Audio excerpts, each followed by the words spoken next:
Meeting's called to order at 6:01. Natalie, may we have roll call, please?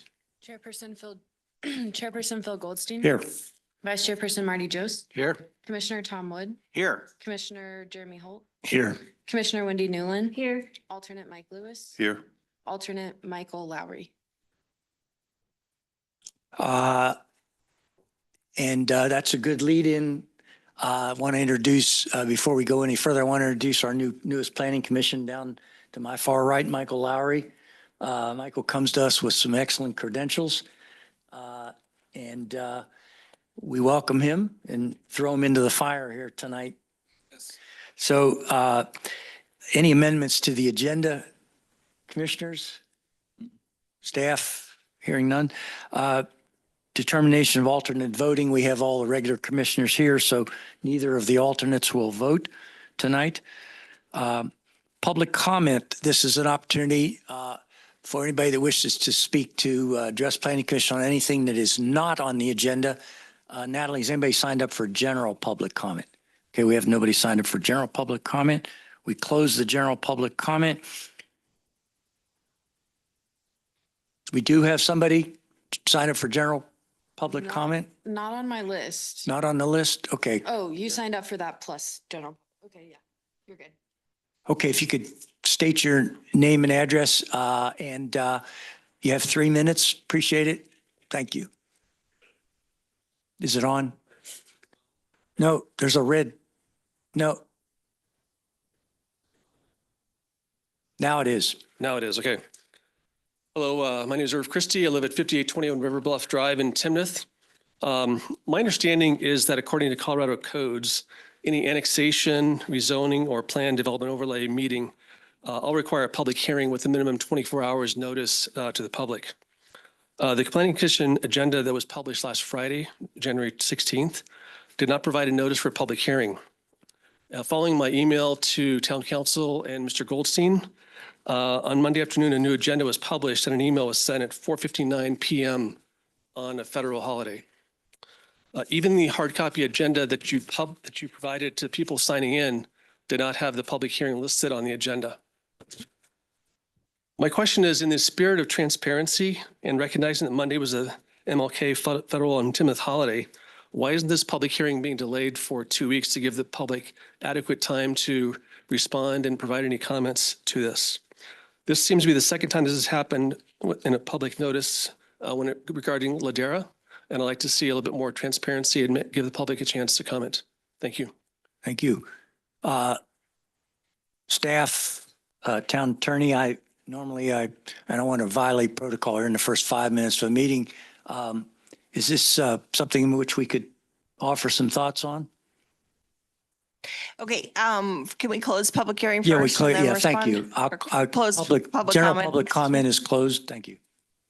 Okay, so the agenda that was posted on the website originally did not include the red language public hearing.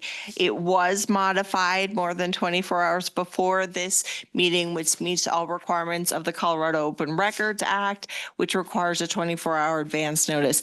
And I would refer this to staff to let you know exactly when this was posted, but I believe it was posted before Monday. Yeah, just as we normally do with all of our notices.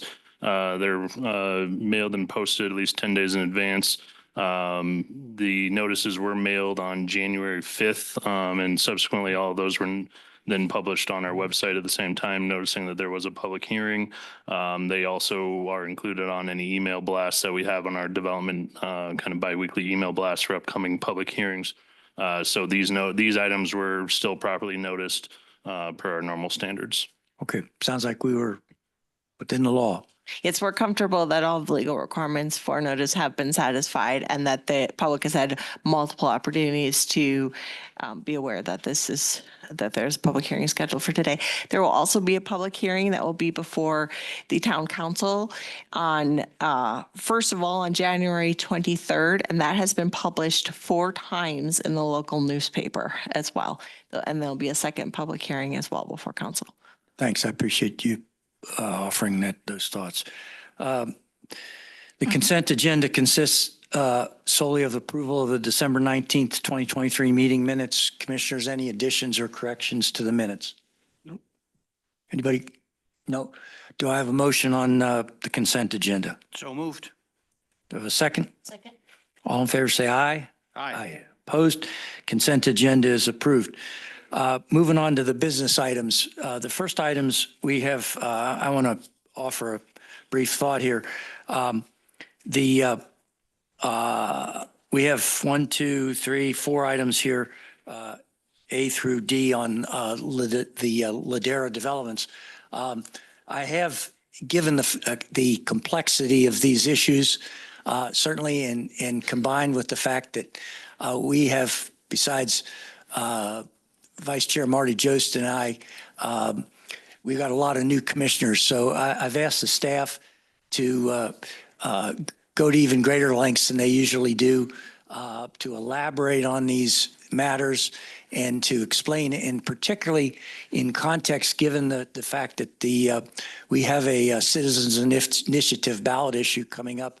I've got the staff prepared, if necessary, and if the commissioners want it, to offer a few thoughts on perhaps how that might impact these proposals, if at all.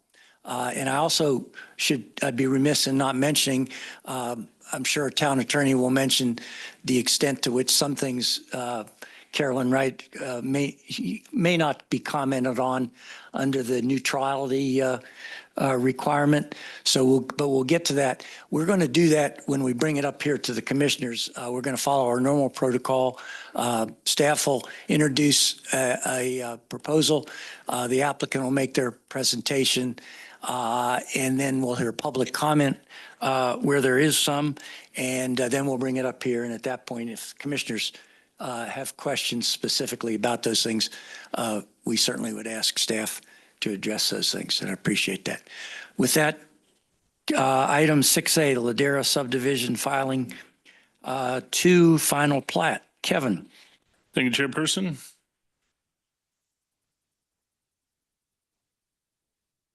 So we get our lovely technology set up here.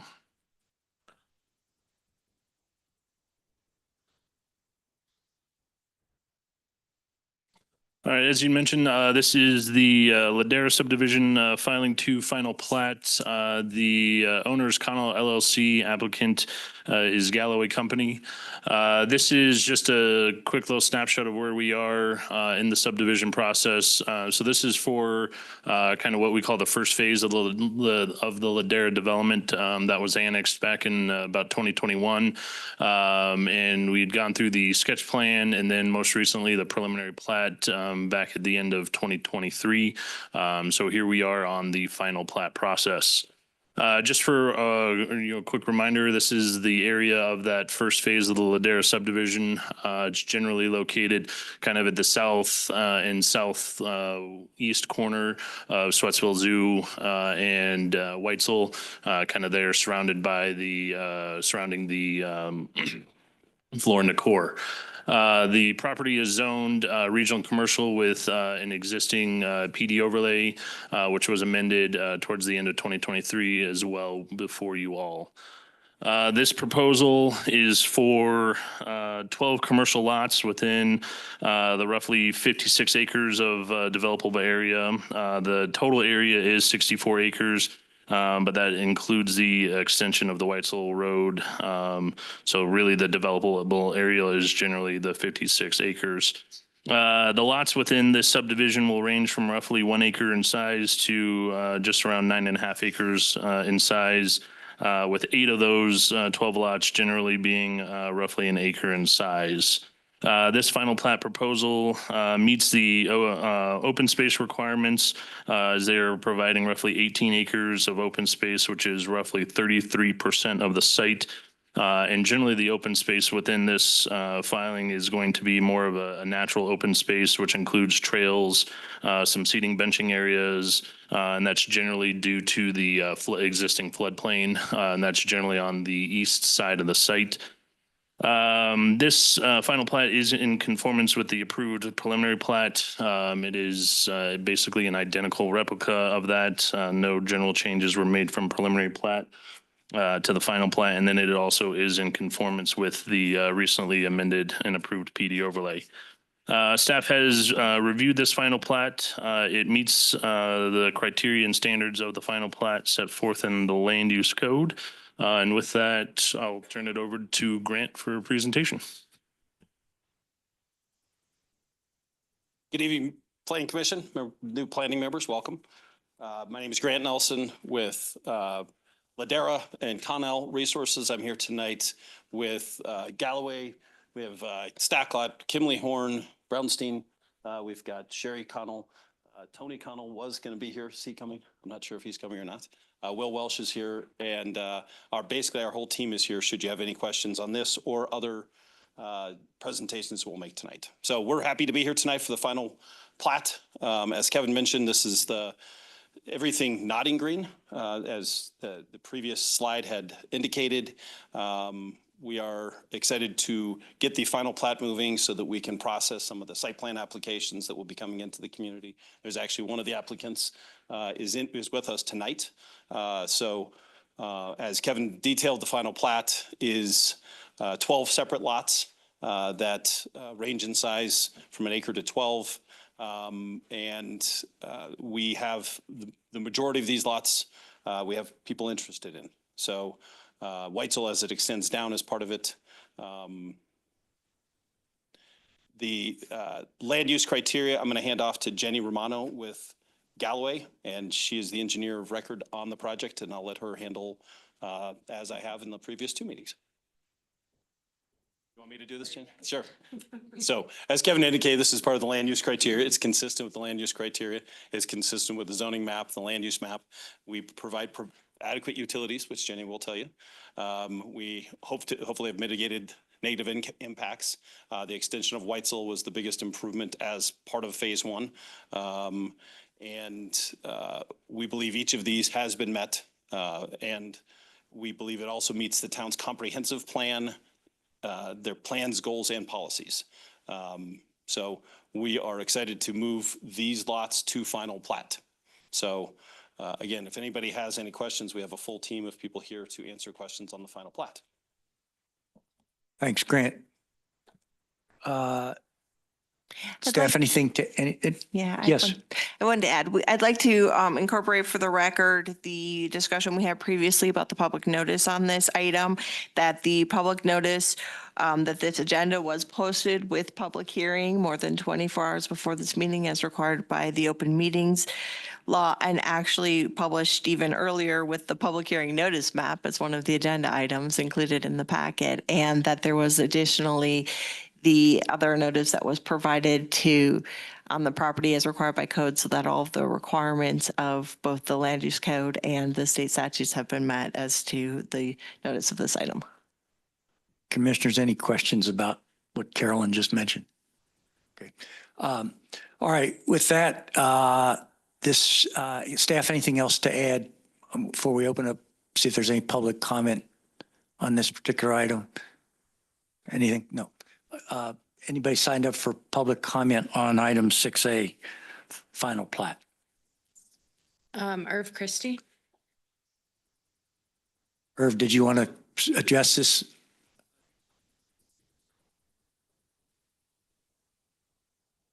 All right, very good. All right, anybody else signed up for this? Okay.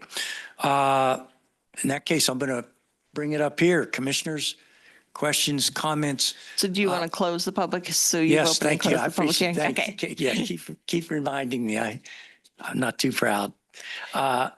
Public comment is closed on this particular item.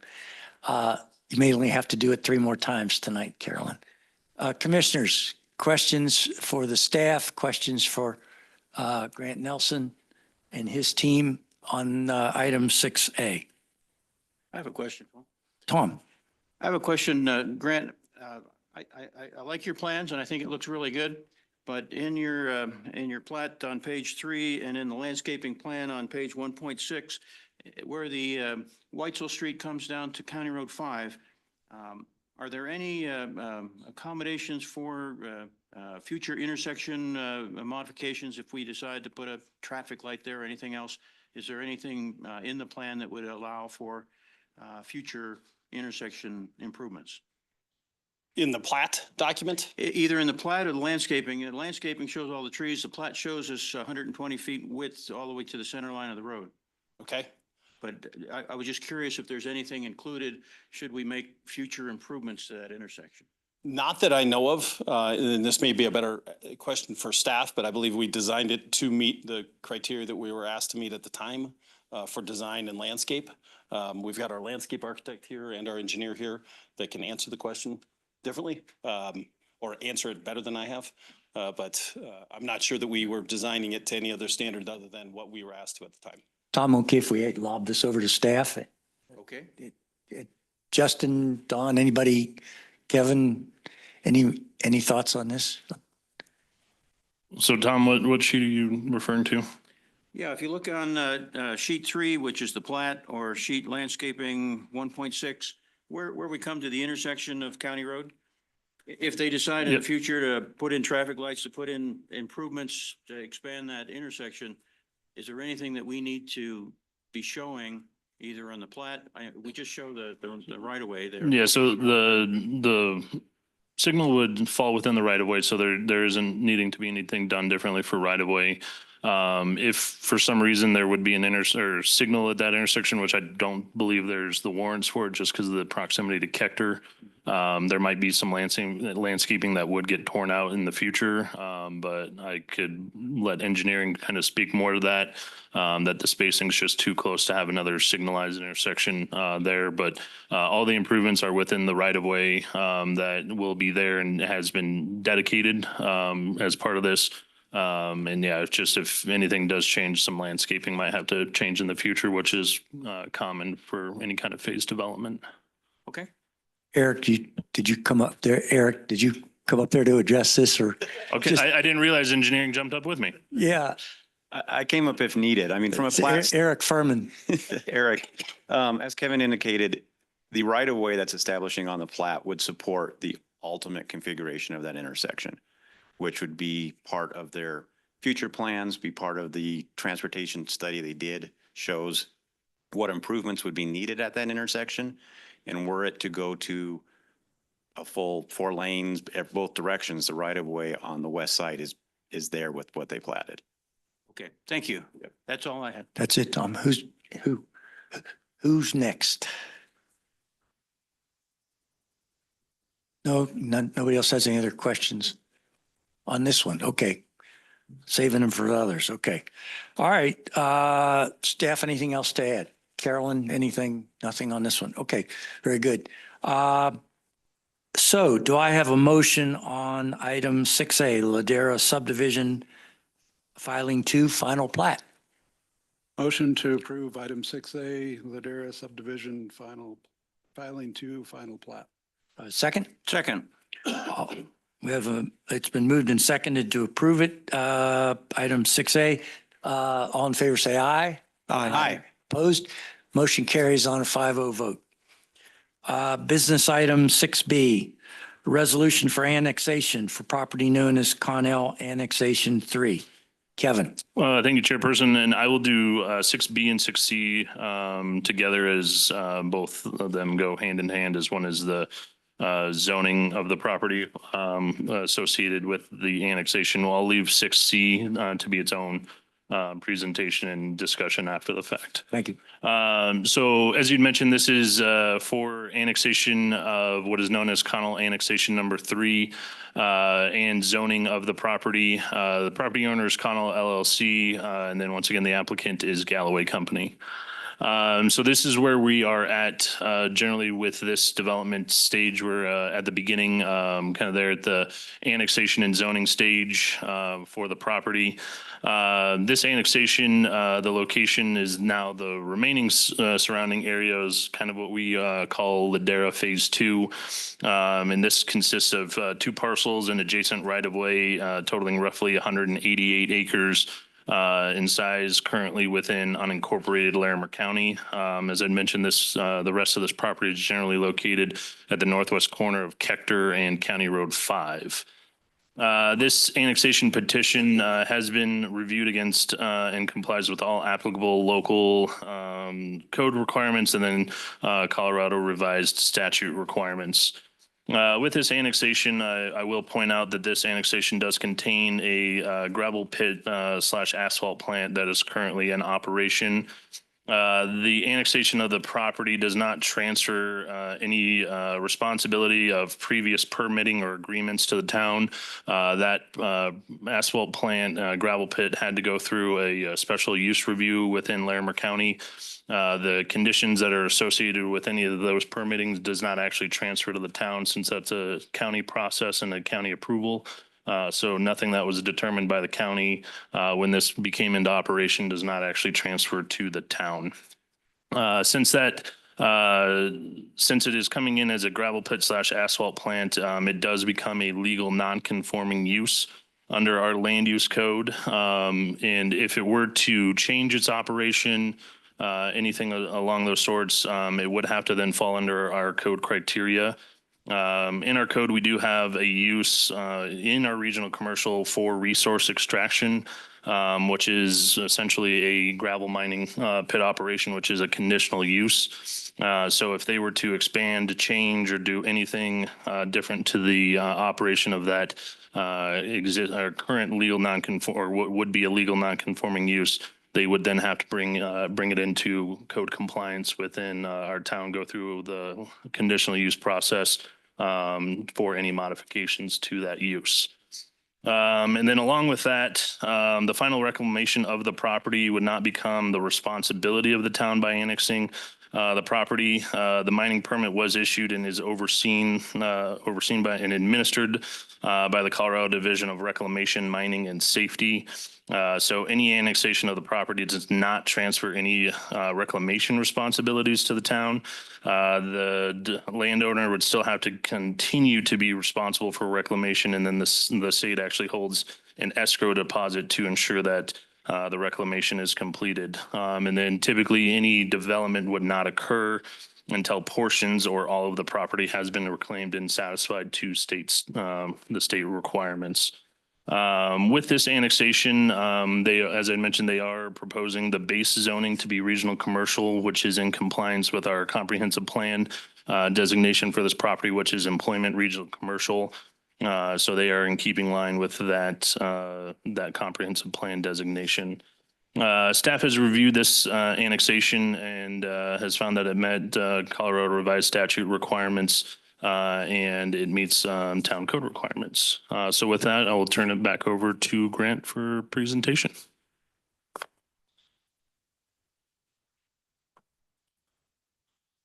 Good evening again, Planning Commission. Appreciate advancing the final plat. Again, Grant Nelson, Republic Investment Group here on behalf of Ladera. I won't repeat our entire team, but they are here. And at some point, I will be handing this off to Ms. White so she can do a much better job of presenting than I do. So again, we are here. Thank you, Kevin, for the explanation of the annexation.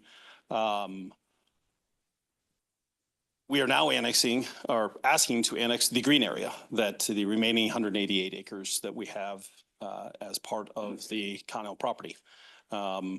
This is as you may have known or noticed on our website and seen some of the presentation, this is the more exciting part of the Ladera development. This area we envision to have large and small scale retailers. We are working with a number of large and small scale retailers to go on this property today. We have a number of restaurants who are very interested in coming here. We have entertainment users who are interested in coming here. As we've discussed in the past, there's a large fitness user in the southeast corner of the site that wants to build 104,000 square foot, 2-story fitness. We have 30 acres of multifamily on the east side of Whitesell, abutting County Road 5. We think we'll have office, we'll have mixed use. It's both a horizontal and what we hope along the lake edge is a vertical mixed use project.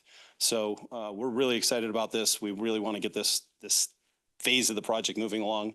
And we really are here to answer any questions that you may have. We believe this property sits within the Timnath comprehensive plan going back as far as 20 years ago. Timnath identified this property to be included within its boundary.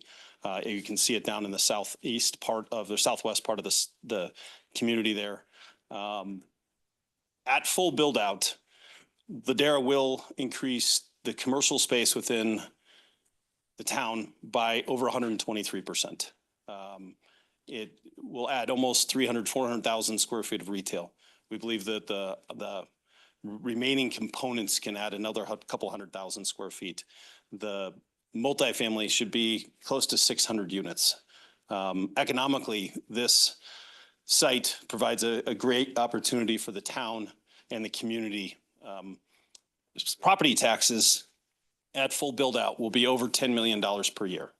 The town of Timnath at full build out will receive about 600, if not 1,000 in the future more in property taxes. The Poudre Valley School District at full build out will get almost $4 million a year from the Ladera property taxes.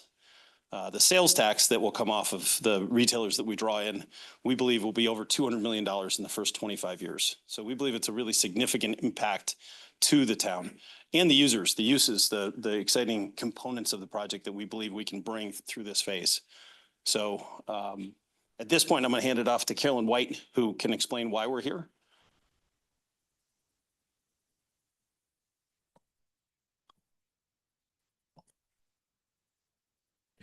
Mr. Chair, members, oh, is that on?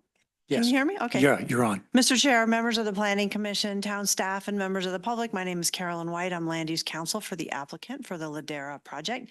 And I'm pleased to be here with you tonight to further present to you our application for annexation and rezoning of Phase 2 of Ladera. As is shown on this screen, this project has been attempted in two phases, Phase 1 and Phase 2. You just considered the final plat for Phase 1. Now we're here proposing to annex and zone Phase 2. Why did we do it that way? Because obviously this is a pretty large and significant piece of property. And even though we master planned it all to work together, and we worked with staff to make sure that the transportation and all the other improvements worked together, we had demand for Phase 1 right away, and we wanted to proceed with that portion, which could easily proceed in a separate piece. And that's why Phase 1 has already gone as far as it has, just culminating in the final plat that you just did. We get asked that question a lot, so I just thought I'd mention it. But tonight we're here. For the rest of the time, we're going to be talking about Phase 2.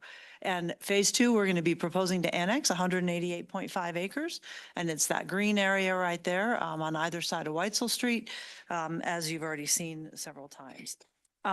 We're not proposing before you tonight any specific site plans or any specific end users. So we're only going to be talking about should you annex, why you should annex, does it meet the town's criteria and the state statute for annexation, and should you rezone it to RC, the regional commercial under the town zoning code. And in our next presentation, we'll talk about the PD overlay. Those are the main things we're going to be talking about tonight. So starting first with the annexation, the town code has a list of 8 criteria for every annexation, and I've just listed them here on the screen. I'm not going to read them to you, and I'm sure you're familiar with them, having seen them many times for other annexations. Included in the application packet is about a 20-page letter that we wrote in which we go through and analyze with each of these criteria how the proposal meets all of the criteria. And I'd now like to read to you every single page. No, just kidding. I'm not going to do that. What I would like to do is just highlight a couple, 3 or so of what we think are some of the most important considerations that we'd like to really emphasize for you tonight. We're going to focus on the positive economic impact. We're going to focus on connectivity and walkability. And perhaps most importantly, we're going to focus on conformance with the town's comprehensive plan. So let's start with that last one first. What you see on this screen are a couple of excerpts of specific goals from the town's comprehensive plan. In that letter I just mentioned, we've outlined 9 different goals, 20 specific objectives, and 4 community needs set forth in the comprehensive plan that this proposal specifically achieves and targets. Some of those are things like new developments encouraging efficient and intentional use of land to create a livable community. Typically, a livable community includes things like walkability, like having amenities, goods, and services close by.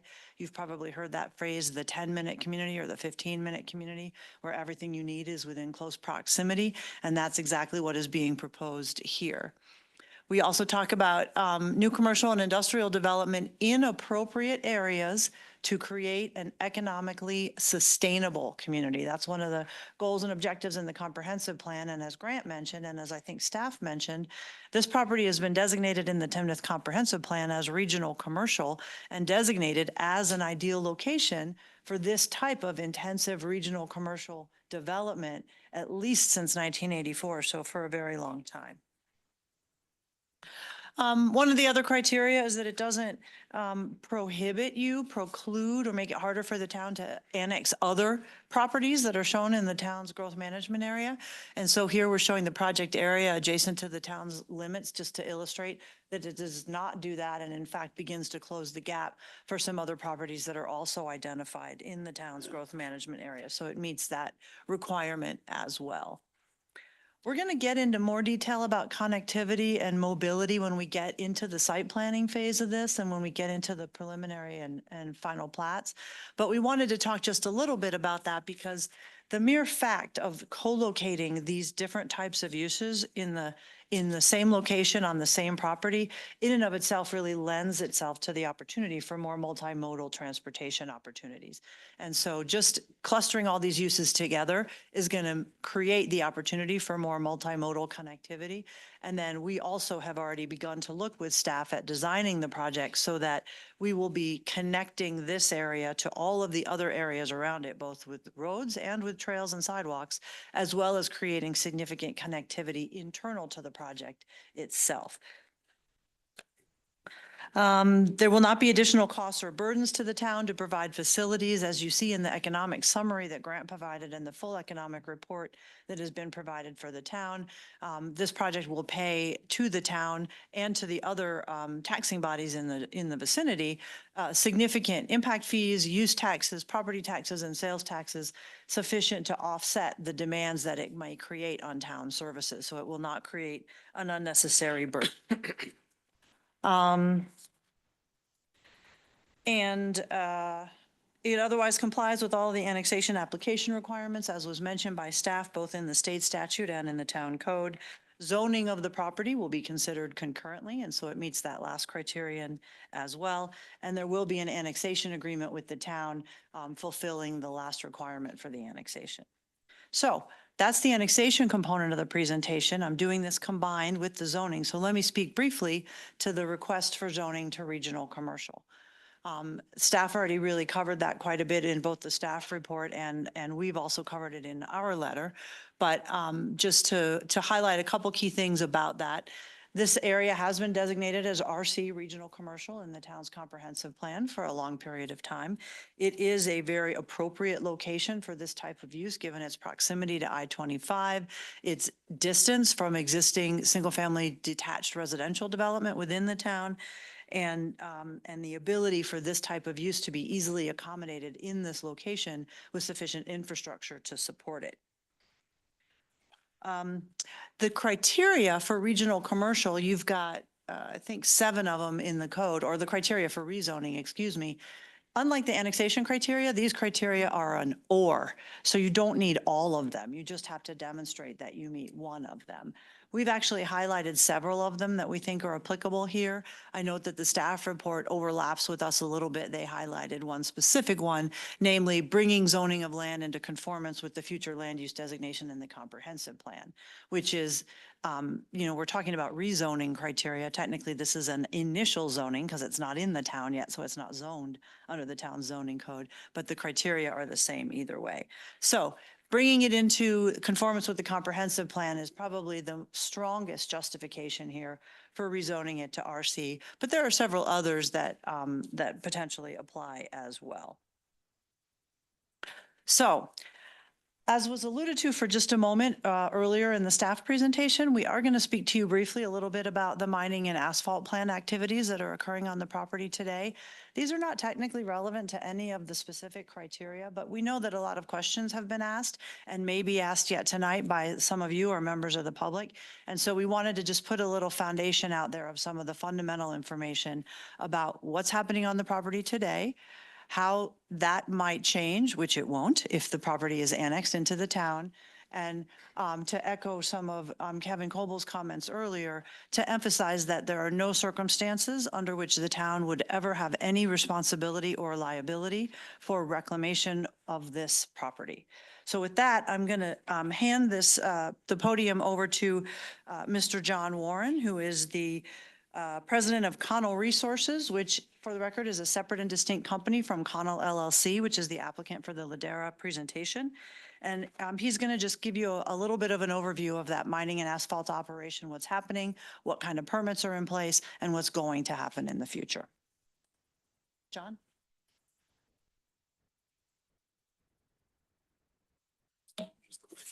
Yeah, just click the right arrow. Good evening. As Carolyn stated, my name is John Warren. I'm the president of Connell Resources. I've been with Connell for about 20 years. We are a local, family and employee-owned site work and civil general contractor. Again, I'm going to reiterate a little bit of what Kevin's touched on tonight, but speak to what we refer to as the Timnath Connell pit and our activities and operations and the history of our operations there. So Connell Resources has had a construction materials 112 reclamation permit through the state of Colorado, the Division of Reclamation, Mining and Safety since 1999. Additionally, we have a use by special review permit through Larimer County that was granted in 2003 that allows our use of an asphalt plant and the ancillary uses along with that. As I'll discuss over the next few slides, the operations will be decommissioned and the land currently used for gravel mining will be reclaimed and repurposed into water storage reservoir surrounded by commercially developable lots. So what is a construction 112 permit? So our gravel operation must comply with a 109-page regulation. Let's see here. It details multiple requirements of the permit operator to ensure that mines are operated in accordance with the Colorado state statutes. These requirements include the operator establishing a mining plan with an accompanied reclamation plan, and the operator providing financial guarantees that the reclamation of the mine will occur. Additionally, the regulation allows for the reclamation plan to be modified to the best and highest use of the landowner and allow for changes to the surrounding areas, which is obviously the focus for tonight.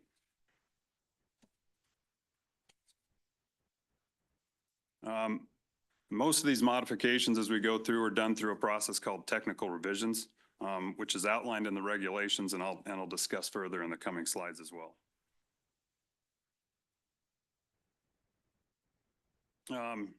So again, in that 109-page document that regulates our use as an operator of a mine permit, a couple of them are very specific and poignant for this evening, and I want to touch on those.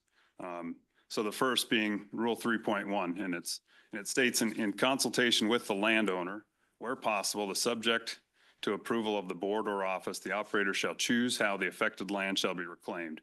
These decisions can be forest, rangeland, pasture land, residential, recreation, industrial, commercial, developed water resource, and others. In our case, Rule 3.1 of the permit regulations outline how we, the operator Connell Resources, shall work with the landowner, which is Connell LLC, to choose how the affected lands to be reclaimed, including transforming the property into residential, recreation, industrial, commercial, and developed water resources, all of which I believe are envisioned in the Ladera property. Additionally, Rule 4.1, which I think is pertinent as well in the permit regulations, require Connell Resources to provide the state with a reclamation performance bond. And currently our bond amount that the state holds on us is approximately $533,000 as a financial guarantee, again, that the reclamation will occur and that Connell will perform the reclamation in accordance with state regulation in order to be released of this financial obligation. I think it's also important to state that DRMS actually comes out to the site annually, inspects our operation, and also verifies that the bond amount is still relevant and appropriate for the work that needs to be completed. So they are active in their approach to the regulations. This process also ensures, again, as Kevin stated, that the town will have no financial risk or oversight obligations related to the reclamation of our mining activities. Connell Resources bears the financial risk and the duty to comply with the regulations. Kind of moving on to a little bit of history of our mining operations and the final development timeline. At the same time, the town was designating the area for regional commercial and expanding their growth management area. Our mining operations have been ongoing. Mining began on the property in 2001 and has continued since. These operations are not new to the property, and also no new mining operations are currently being proposed. Rather, as a result of the annexation, the town's border or boundary will simply shift into the property where the mining operations are already occurring. When the town designated the site for regional commercial and included it in its expanded 2002 growth management area, the town was aware of our operations, and it's my understanding that it's always been the town's plan to redevelop this into a regional commercial center. I've also noted on the bottom of the timeline the dates of the 8 revisions of our current mining and reclamation plans that we've submitted to the state and have been approved. And a number of these have been done to facilitate the future Ladera development. And I'm going to highlight, as you've seen in yellow there, technical revision 6, just as an example.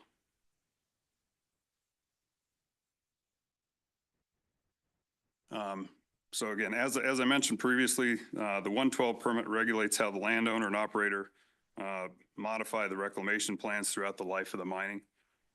The regulations have been really crafted to accommodate the evolution of development around mines. I mean, we're used to going to places where there aren't a lot of people, which was the case in 1999. There wasn't a lot of growth around here. And then growth seems to evolve around gravel pits. Water Valley being a great example of that. So technical version 6 was submitted and approved to the state in 2021. And it's shown on the right side of the slide.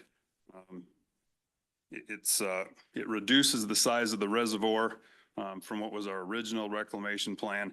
And this was really to accommodate the need for the extension of the Weitzel Road piece.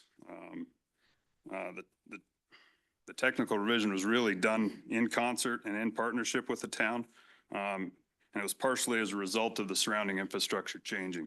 The case really being CDOT eliminating the east frontage road of I-25, which eliminated the secondary access to Costco, as well as affected our access into our gravel pit.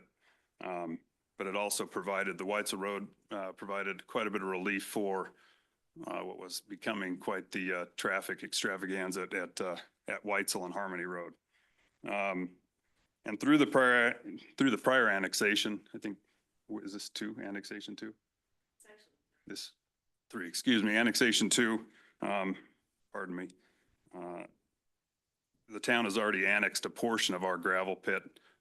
As you can see from the kind of horizontal line down, Weitzel Road actually bisects the areas within our 112 permit boundary, and the town already owns that right of way through that annexation.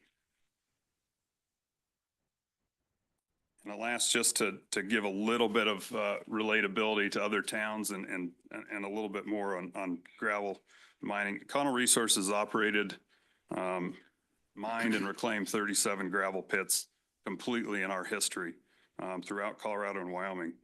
The land uses at the end through reclamation range from commercial development to water storage to open range land. Many have been within town limits as opposed to unincorporated county land, including the town of Windsor and the city of Loveland. Some of our competitors and other operators currently operate gravel pits in other town limits. Loveland, Greeley, Evans, Johnstown, Windsor, Milliken, just to name a few. So to conclude what I have to say here, really just like to reemphasize that local municipalities, including Timnath, are not burdened or required to monitor or enforce any provisions or requirements of our DRMS 112 permit. The responsibility for compliance and reclamation solely lies on Colonial Resources, and the state of Colorado provides the oversight and to ensure compliance. So with that, I'm happy to answer questions now or later. And turn it back over to Carolyn.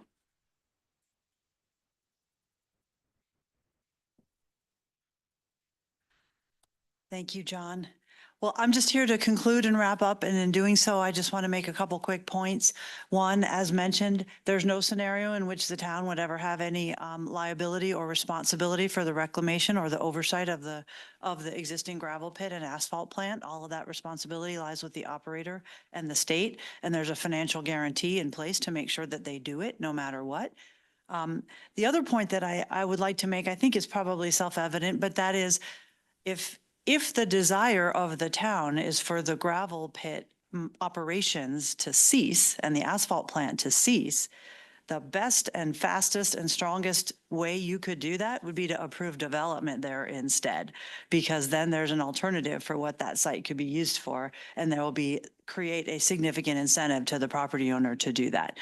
And then the last thing I want to point out is just, of course, the real question before you is, should we annex? Should we not annex? Does it meet our criteria? Does it not? And should we rezone it to RC? And we think that the record is very complete to demonstrate that all of those criteria are met.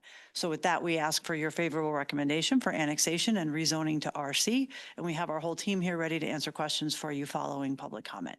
Thanks for your time and attention. Thanks, Carolyn. Staff, anything to add to B and C? Nothing to that other than there was a public comment submitted, which all of you should have received this afternoon for your records, which will be part of the record as well. That was on a different one. So nothing else other than that. Okay, so I'm aware we're going to open and close public comment on B and C separately.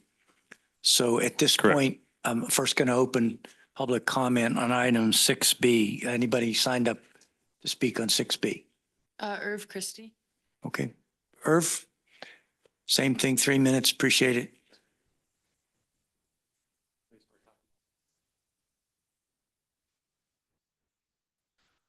Hello, again, my name is Irv Christie. I live at 5821 River Bluff Drive in Timnath. I am in favor of thoughtful growth that's in line with Timnath's 2020 comprehensive plan and the I-25 corridor plan. As a citizen of Timnath and the president of the 501c4 nonprofit Guide Our Growth, I have several questions regarding the proposed annexation of the Ladera property. You have a hard copy of the questions, and I want to enter those in public record if I could. Number one, the Ladera land proposed for annexation contains an active gravel mine and an active asphalt plant. We spent a lot of time talking about the gravel pit, but not the asphalt plant. According to the town of Timnath, annexation would not transfer responsibility for previous permits or agreements to the town. The mine and asphalt plant become legal non-conforming entities because Timnath does not have heavy industry land use codes today. Many other cities do, like Wellington. Question is, what's the town's rationale for and motivation to grant an exception for a non-conforming asphalt plant? And would this exception be in effect for perpetuity?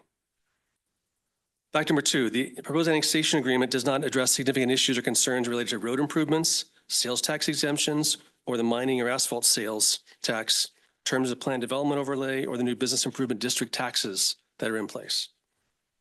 Question, what's the town's rationale for not locking in these significant contractual terms prior to approving the annexation? Fact number three, the agreement states this agreement may be amended only by written agreement between the property owner and the town. Question, how likely is it that the town or developer will add additional terms to the agreement after annexation has begun or been completed? And should this happen, what public notifications or public hearings would be required? Fact number four, the proposed annexation is for 188 acres and Colorado Code CRS 31-12-108.5 requires an annexation impact report for annexations that are 10 acres or more. Question is, has an annexation report been filed for Ladera annexation? If so, can this be made available publicly and prominently available for the public to provide comments on it? If it hasn't been filed, why not? And when will it be filed? And fact number 5, no development of Ladera property proposed for annexation would be allowed until all or portions of the property have been reclaimed, which is in the Planning Commission report for January 16th. So the question is, has the Planning Commission seen a subdivision improvement agreement as a part of the annexation agreement? That's typically a part of other annexation agreements in Timnath. Thanks. Thank you. Anybody else signed up for public comment on this item? I didn't get here in time to sign, but I'd like to talk. Anybody, first of all, anybody else that's already signed up, and then if we could, we'll get to you, sir. Bill Jenkins. Bill, okay. Bill Jenkins, 5507 Sugarloaf Court. I am in favor of the annexation. It appears to meet the comprehensive plan requirements, which, as you know, I've spoken in the past about the importance of adhering to the comprehensive plan. I guess my primary concern is the issue that, as Chairman Goldstein mentioned, is that there's a ballot initiative that could impact this annexation. And my concern is by annexing prior to the vote, which is, by the time it's annexed, is really only about 60 days away, is the town creating a risk or a liability that wouldn't exist had the annexation not occurred prior to the ballot initiative? And to be more explicit, by annexation, before the ballot, the town will be granting property rights to the property owner. And once those property rights are granted, generally, they're there forever. If the ballot initiative passes, it could take the property rights that were granted away. This seems to me to set up a perfect situation for a lawsuit against the town. And I'm concerned about that. But my final comments are I am in favor of the annexation. And as was pointed out by the applicant, it's been in the growth management area for a long time, and it does seem to conform to the comprehensive plan. Thank you. Thank you. We have somebody else who wanted to speak on this issue, hasn't signed up. Could you come up, make sure you state your name and address, please, 3 minutes. My name is Donald Keene. I live at 5900 South County Road 5. I have to wonder why the town of Timnath wants to annex an area that includes an asphalt plant. The annexation agreement that I've read, the initial one included a lot of stipulations, all in Connell's favor, and didn't protect the town whatsoever. And then also, the county had certain USR agreements that had to be met in order for Connell to operate the pit. And they really haven't lived up to them because in that area they had, or in that USR they had where they weren't going to utilize County Road 5. And they travel County Road 5 quite heavily. And I live on County Road 5 and I don't like the truck traffic. And in addition to that, what happens to the USRs from the county? I think I heard the Planning Commission state that they go away, but they shouldn't go away. And the way I read this thing, what I've been able to read, is that there's no stipulations at all agreed to prior to the annexation. And why is the town in such a hurry to get this annexed? What difference does it make if it's a month or two or whatever? It doesn't make any sense why it's trying to be rushed through. And I don't understand it. And there's no stipulations attached to it. And the way it's set up, that I read, that I can see, is that Connell will come back later and they'll work out those stipulations, and none of that will be within a public hearing. And it just doesn't make any sense. The town's not protected whatsoever. And I just don't agree with it. And also, I was given notice of a meeting here tonight. I had 3 different notices, and one was LD overlay, or I guess that's what you call it. And It's a and then PD overlay. excuse me. And the other one was to zone different pieces of property. And because I'm within the 500-foot notice, I'm noticed, or I'm notified. And then I saw that this whole thing changed to, on the agenda even changed, and they came out with a red public hearing on the agenda yesterday at about 1:30 and, or after 1:30. And that didn't give anybody in the town of Timnath to know what's going on. It's just, it's so secretive. It just doesn't make any sense. That's all I got. Thank you.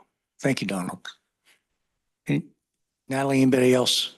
Sign up. Okay, we closed the public hearing. Grant, Carolyn, John, anybody, as per our protocol, if you care to, you can certainly adjust any of those or all those, if you would, please. Thank you, Mr. Chair. Yes, Carolyn White again on behalf of the applicant. A couple quick points I'd like to make in response to some of the issues raised during public comment. In response to the most recent speaker, Mr. Keene, I just want to mention that at least from the applicant's perspective, this application has not been rushed. In fact, we submitted this application in January of 2023, almost exactly 1 year ago today. And prior to that, we worked on it in draft form and had pre-application meetings with staff for nearly a year. So certainly from our perspective, this is not rushed, but rather has been given a very thorough review and analysis by the town. I want to just take a moment, if I may, and address the questions that were on this written handout that the first speaker provided. And thank you for providing an extra copy for me so I could respond to this. Just at least from the applicant's perspective, I think some of these questions are for the town, like, you know, what's the town's rationale? I can't answer what the town's rationale is, but I just want to say question number 1, why would you annex something that's non-conforming? It's quite common in annexation that you have existing uses on the property, and if those uses don't comport with what the ultimate zoning and redevelopment is going to be, that you end up with non-conforming uses. So that's a very common situation, but at least from the applicant's perspective, the applicant is not requesting any kind of exception or special treatment or anything different other than being treated like any other non-conforming use within the town. Similarly, there's a question here about locking in significant contractual terms prior to annexation and mentioning things like sales tax exemptions and so on. I think what this member of the public may be referring to is the initial proposal that the applicant submitted more than a year ago, in which the applicant did request that the town agree to certain terms and conditions related to the annexation. That has since been withdrawn, and there are no special terms and conditions related to the annexation. The only thing is the town's standard annexation agreement, which has been provided and is in the packet, and the applicant is not requesting anything related to any of those terms and conditions. Another question relates to, hey, what if you add terms and conditions later on? How do we know that that's going to happen in the public eye? Well, first of all, 2 parties to an agreement, neither one can unilaterally change the agreement. It requires both parties to agree. And for the town to agree to anything, it does require that that agreement be approved in a public hearing. So there's no scenario in which that would not occur, where a formal amendment could be made to the annexation agreement that wouldn't happen in a public hearing. The question is asked about the annexation impact report. Has it been filed? When is it available to the public? It has been filed. It was filed with the initial application in January of 2023. Staff provided significant comments on it. We made revisions and resubmitted it. That happened 3 or 4 times.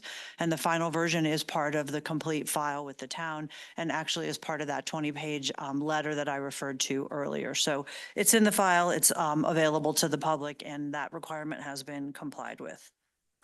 And then the last one has to do with, hey, if you can't redevelop until after the property has been reclaimed, then why aren't you, the planning commission, reviewing a subdivision improvement agreement tonight? And from my perspective, the answer to that question is under the town's normal processes, a subdivision improvement agreement would be reviewed by the town along with the plat. Either the sketch plan, the preliminary plat, or the final plat, none of which have been filed yet, and none of them will be filed unless the property is annexed into the town and becomes subject to the town's subdivision regulations. So there will be one or more subdivision improvement agreements for this property if it is annexed and zoned and the redevelopment proceeds. So hopefully that answers the questions to the commission's satisfaction and perhaps to this member of the public's satisfaction, and we'd be happy to answer any further questions if you have them. Thank you. Thanks.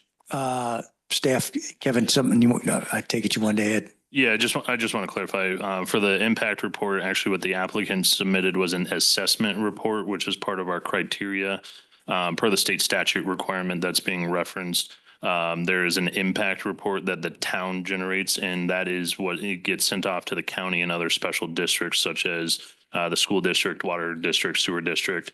That has been completed as per state statute requirements, but as I mentioned, that gets sent off to those specific districts. So that's the only clarification that I'd put on that one, is that the applicant submitted an assessment report, which is more generally a narrative to basically provide what they would be providing to the town. We take that along with other information and provide an impact report to those special districts. Thanks.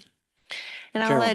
thank you. I'll add the clarification that I agree that if there is a new agreement or an amendment to the annexation agreement, that would need to have council approval, be put on a public agenda, that would be noticed and have a public reading. It may or may not have a public hearing associated with it, but even if it didn't, there would be a public comment period at every council meeting where comments can be made on agreements. And I also want to incorporate into this public hearing the earlier conversation that we had and the statements about the notices that were provided in context of this public hearing. Thanks. And to Kevin's point and to Carolyn's first point, those were questions I was going to have. So I appreciate you addressing both those things proactively. All right, at this point, I'm going to bring it up here. What's that? Close. I closed public Oh, okay. comment already. I got that right this time. Okay. But thank Oh, you. before the- Carolyn was Okay. champing at the bit to correct me, but she didn't get the opportunity on this one. So we're gonna have to talk. We can talk about both issues, but we're gonna vote. We're gonna still have to open public comment on. Am I correct on 6C? So let me do that now.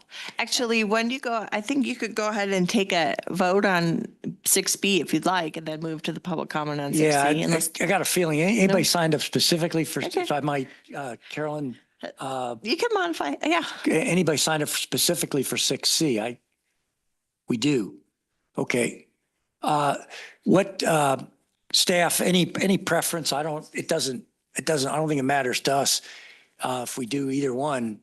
But should we open your preference? It's up We've to been you. doing this, we've all been doing this a long time. Should we go ahead and open public comment on 6C? I think that would be helpful before we go back. And that's in your purview. Okay. Carolyn, is that acceptable? That's acceptable. Okay. Who signed up, if we could, on item 6C? Irv Christie, Okay. Bill Jenkins. Yeah, Bill Jenkins, 5507 Sugarloaf Court.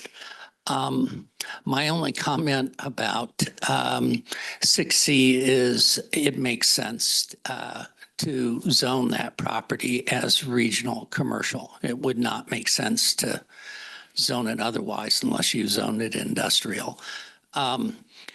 I would be interested in a response from the applicant to my specific comments about legal risk, or perhaps if they don't want to respond to that, maybe you folks could at least discuss it. Thank you. Interesting the way you phrased that. We can hardly not offer the applicant. I think, again, Carolyn, I'm going to yield to your judgment. May we ask the applicant they'd like to address this? She can give her, yes, she could give her opinion as to legal risk. It's ultimately your determination as to that matter. My only comment is going to be no comment. Thank you. Very good. Anybody else signed up to speak on item 6C? Natalie? We allowed it on the other one? Yes, certainly. Same deal, 3 minutes. Thank you. And again, state your name and address, please. Donald Keene. I live at 5900 South County Road 5. And I'm under the 3-minute clock here. I don't really have an issue with the zoning, but I have an issue with the zoning when it's applied to the asphalt plant, when you just let everything go. And there's no stipulations that state what the plant is or what they're going to do and what they're allowed to do. And if this is approved, it gives them a vested right. And a vested right could run for 10 years, it could run for 100. And nobody wants that asphalt plant there. Nobody. It's a dirty source of pollution. The truck traffic is horrendous because of it. And it just doesn't make any sense for the town of Timnath to approve zoning or let them go with zoning that lets them continue to operate an asphalt plant. It just doesn't make any sense. And once they get the vested right, this man mentioned there's a vote coming up in the town of Timnath, and it very well could go against the plant. And I don't know why there's such a hurry to get this thing approved when there could be so much issue down the road and so much muddy water to deal with when it wouldn't have to be so. I would request that the town table this this entire request, 6B and C, until after they see what the results of the election is going to be on April 2nd, I believe. And in my opinion, that's not that long to wait because nothing's really going to change.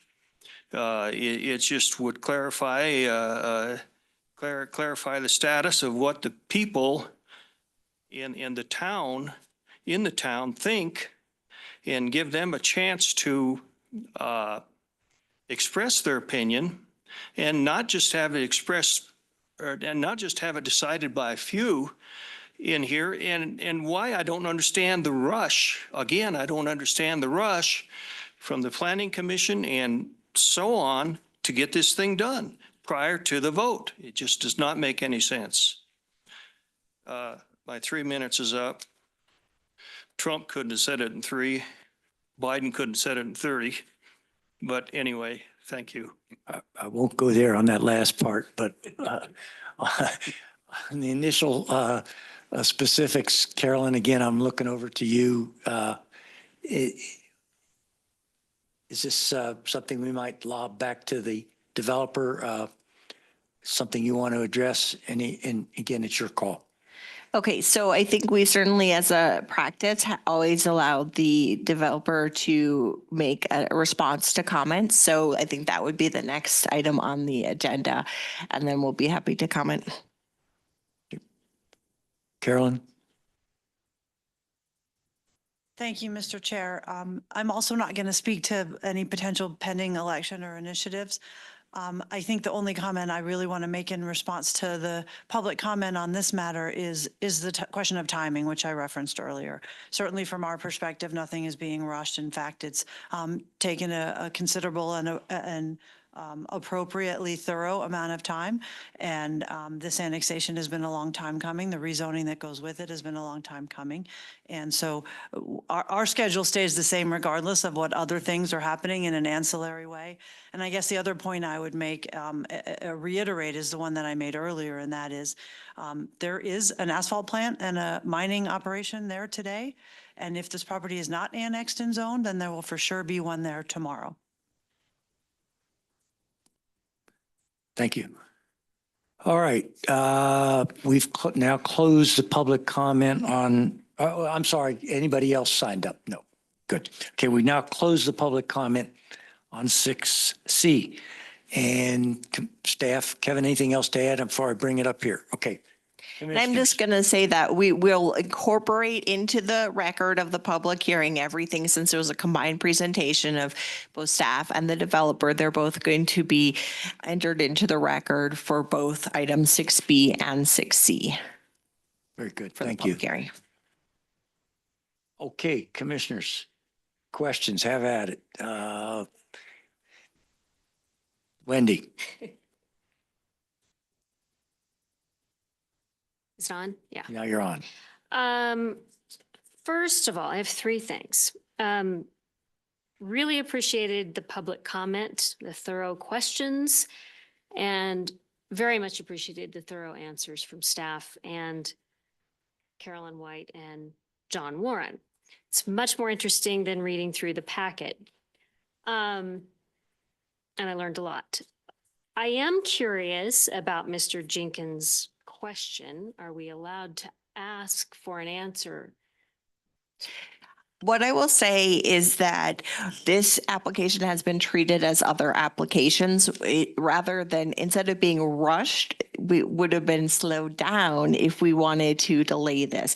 In the ordinary course of review, this is when this application would have been presented to you after staff's comments and concerns have been satisfied with the applicant. So we are approaching this as a normal annexation procedure, not modifying from the procedure that we would normally follow. In terms of the legal risk, you can look back at the council passed a resolution opposing the ballot initiative, finding that there was legal risk associated with the ballot initiative. I think that there will be legal risk regardless of the action taken in the context of that ballot initiative, but I cannot in a public session give you more analysis about what that legal risk is, or what makes it more likely, less likely to be sued or to be successful. I do think the wording of the ballot initiative could create legal risk. So that's really all I can say in a public session, and we could certainly call an executive session if needed, but it is not on the agenda, and so that wouldn't be my preference unless you guys really feel like you cannot make a determination. I wasn't, just you said something I wasn't familiar with, and after 13 years, whether planning commission ever has executive sessions. Well, you are legally entitled to have an executive session. It's the same criteria under the open meetings law as the council. When you need to have legal advice on something, then that can be provided in a closed session. And it is one of the proper permissible reasons for an executive session. We'd have to provide notice of that we were going to have an executive session. That would be the first. preference. And I Yes, think the other thing is most of your decisions are quasi-judicial decisions. Annexation is a little bit different because it is a legislative decision. But for the rest of them, also, we would generally not recommend an executive session because the decision needs to be made entirely on the record. So I think we're just going to have to go with the answer that you can get in the public. Well, I'd be remiss in not asking my colleague if she has received satisfactory information or wants to elaborate within the confines of whatever and however you can elaborate. Let me throw it back to you, Wendy. I'm good on that one. Yeah, I understand. But I'm always looking forward to more meetings, Phil. So if you want, Yeah. I work full time, so I like more meetings. But I do have a third comment / question. Kevin, in your staff report, 6B, where you have your advantages, disadvantages, financial implications, recommended motion and attachments, there are 5 advantages, 4 disadvantages. That third disadvantage, additional future sales and use tax revenue to the town, should that not be an advantage?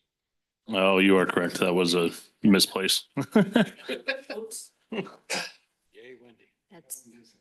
I don't like sales tax personally. Yeah.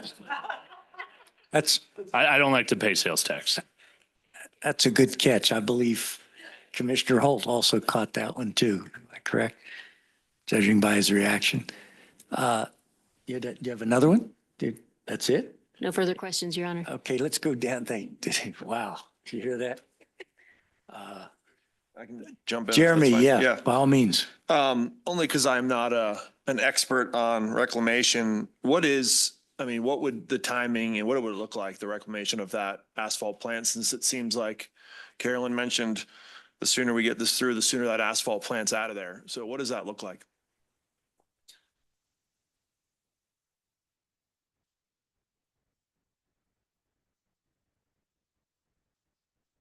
There's two ways to answer that. There's the state statute, which requires us, when the mining is complete, we are required to be complete with reclamation within 5 years of the completion of the mining. Now, we still have more material to mine through there.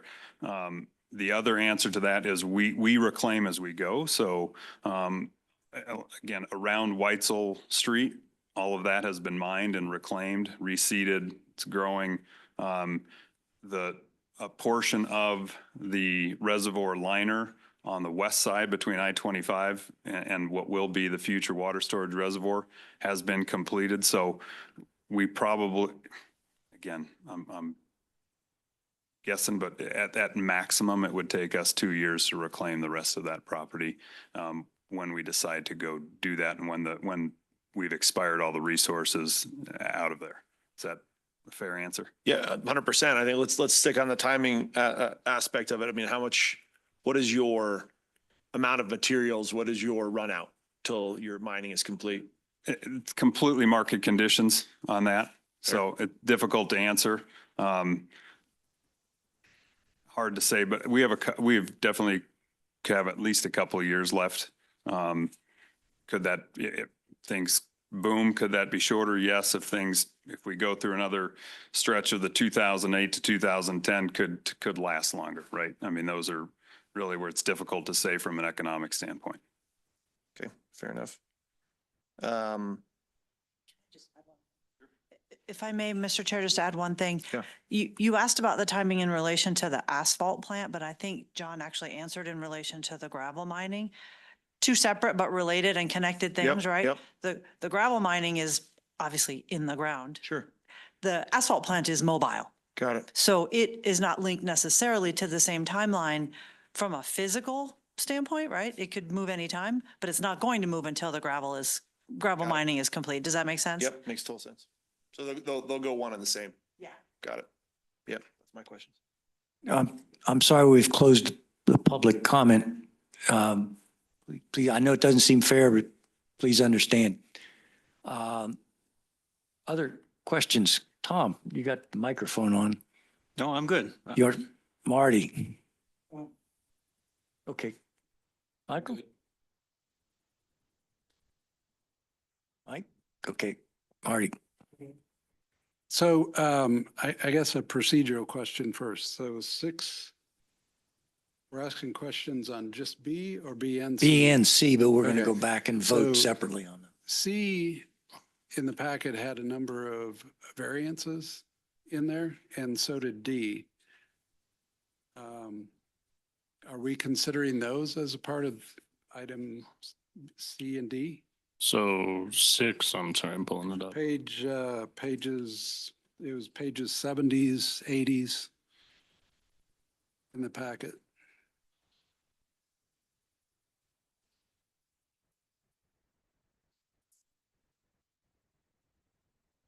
'70s and '80s. And then item D had, Oh, that was Page- just the neighborhood meeting. observation report. No, there was, look at like page 78.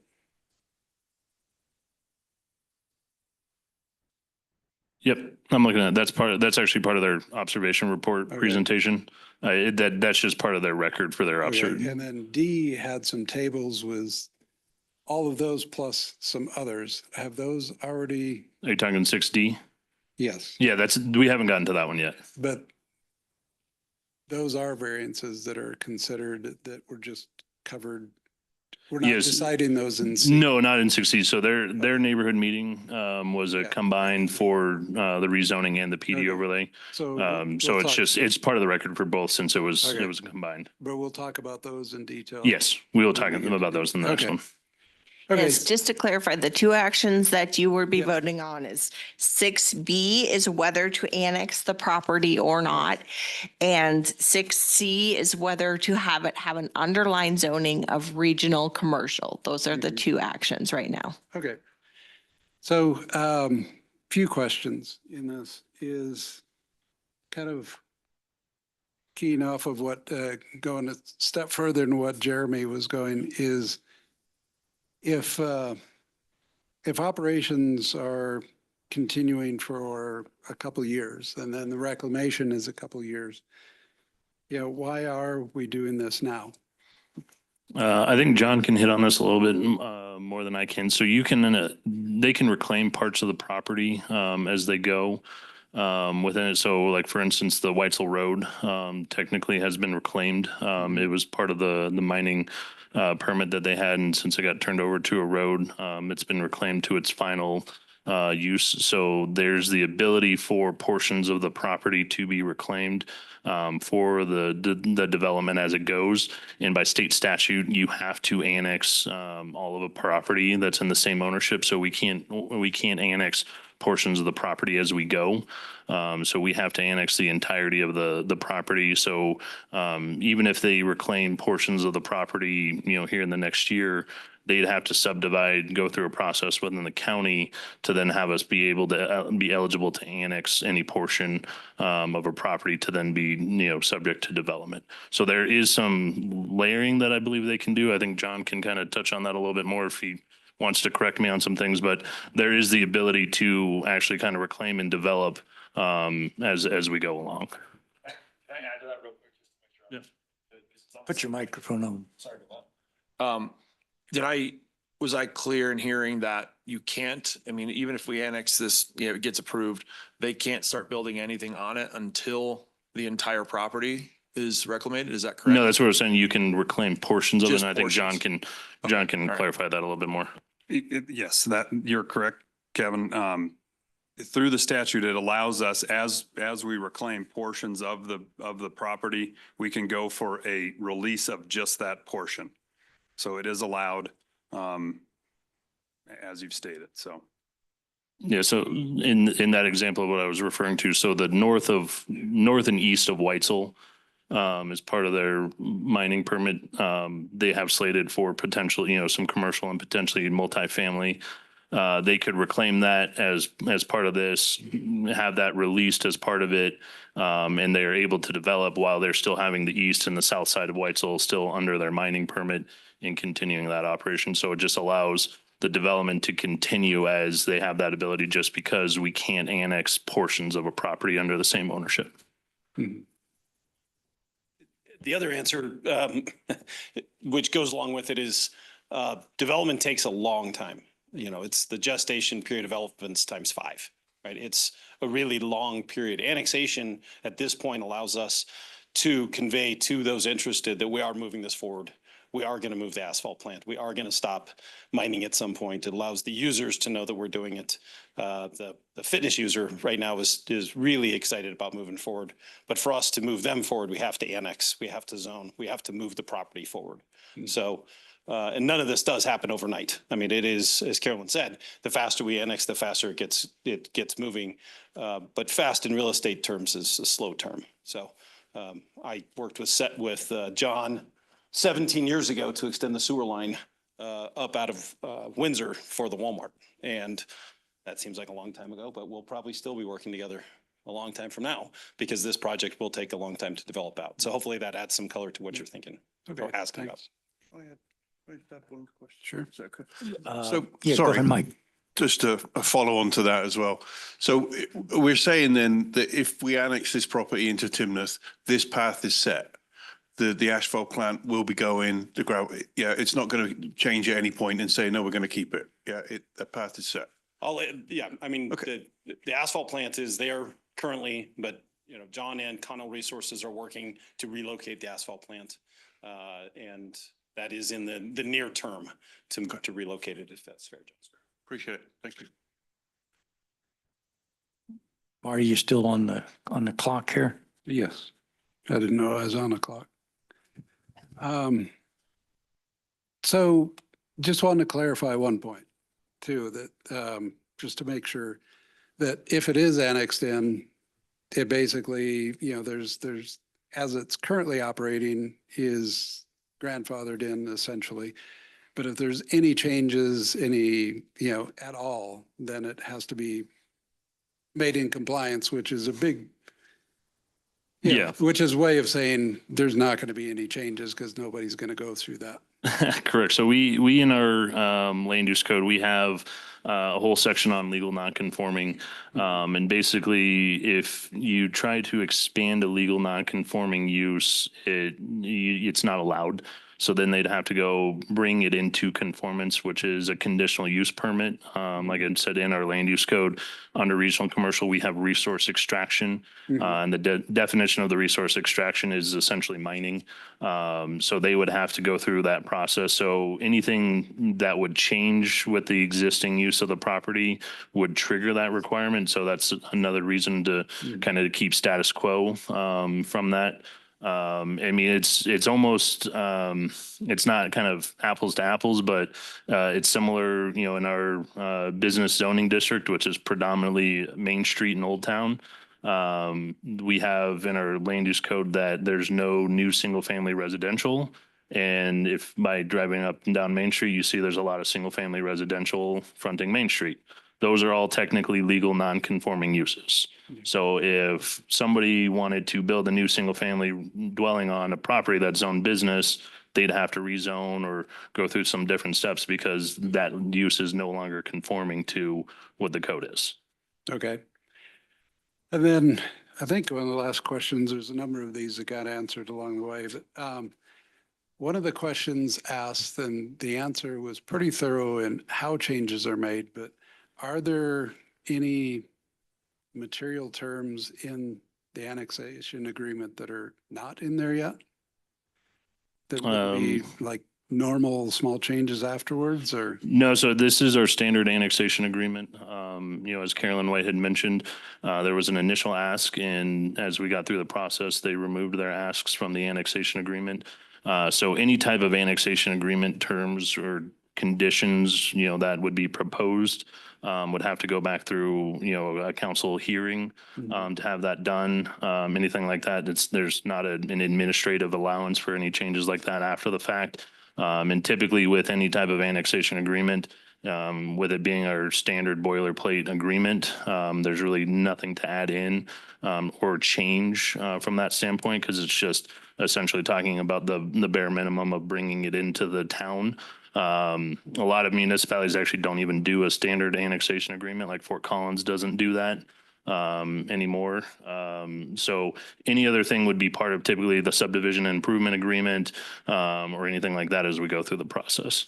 Okay, because when somebody was talking, I don't recall who, unless I misunderstood, there was an assertion that there is a significant number of things that have been left out, and that's not the case, it sounds like. So there was an ask early on with an application, and through discussions that the applicant team requested that actually to be removed from the annexation agreement.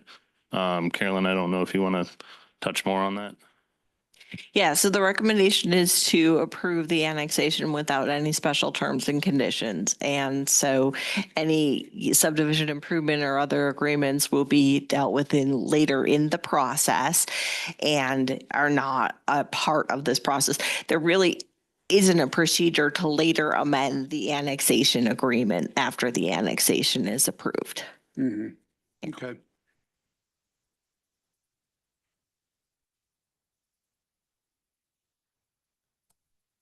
The only other thing, and I was hesitating to ask this, so I apologize ahead of time, but if this stays in the county, there's a lot of things that potentially come back on the table, right? Because their land use codes are less stringent. Yep, that is correct. Okay. I mean, they'd have to go through county, subdivision and process like that, but there are some things that, potentially do come off the table and, or for more allowances within the county. That is the potential. But they'd have to go through the development process with the county, to get to that point. But yeah, there are things that, could be different, rather than town standards. All right. All right. Thanks.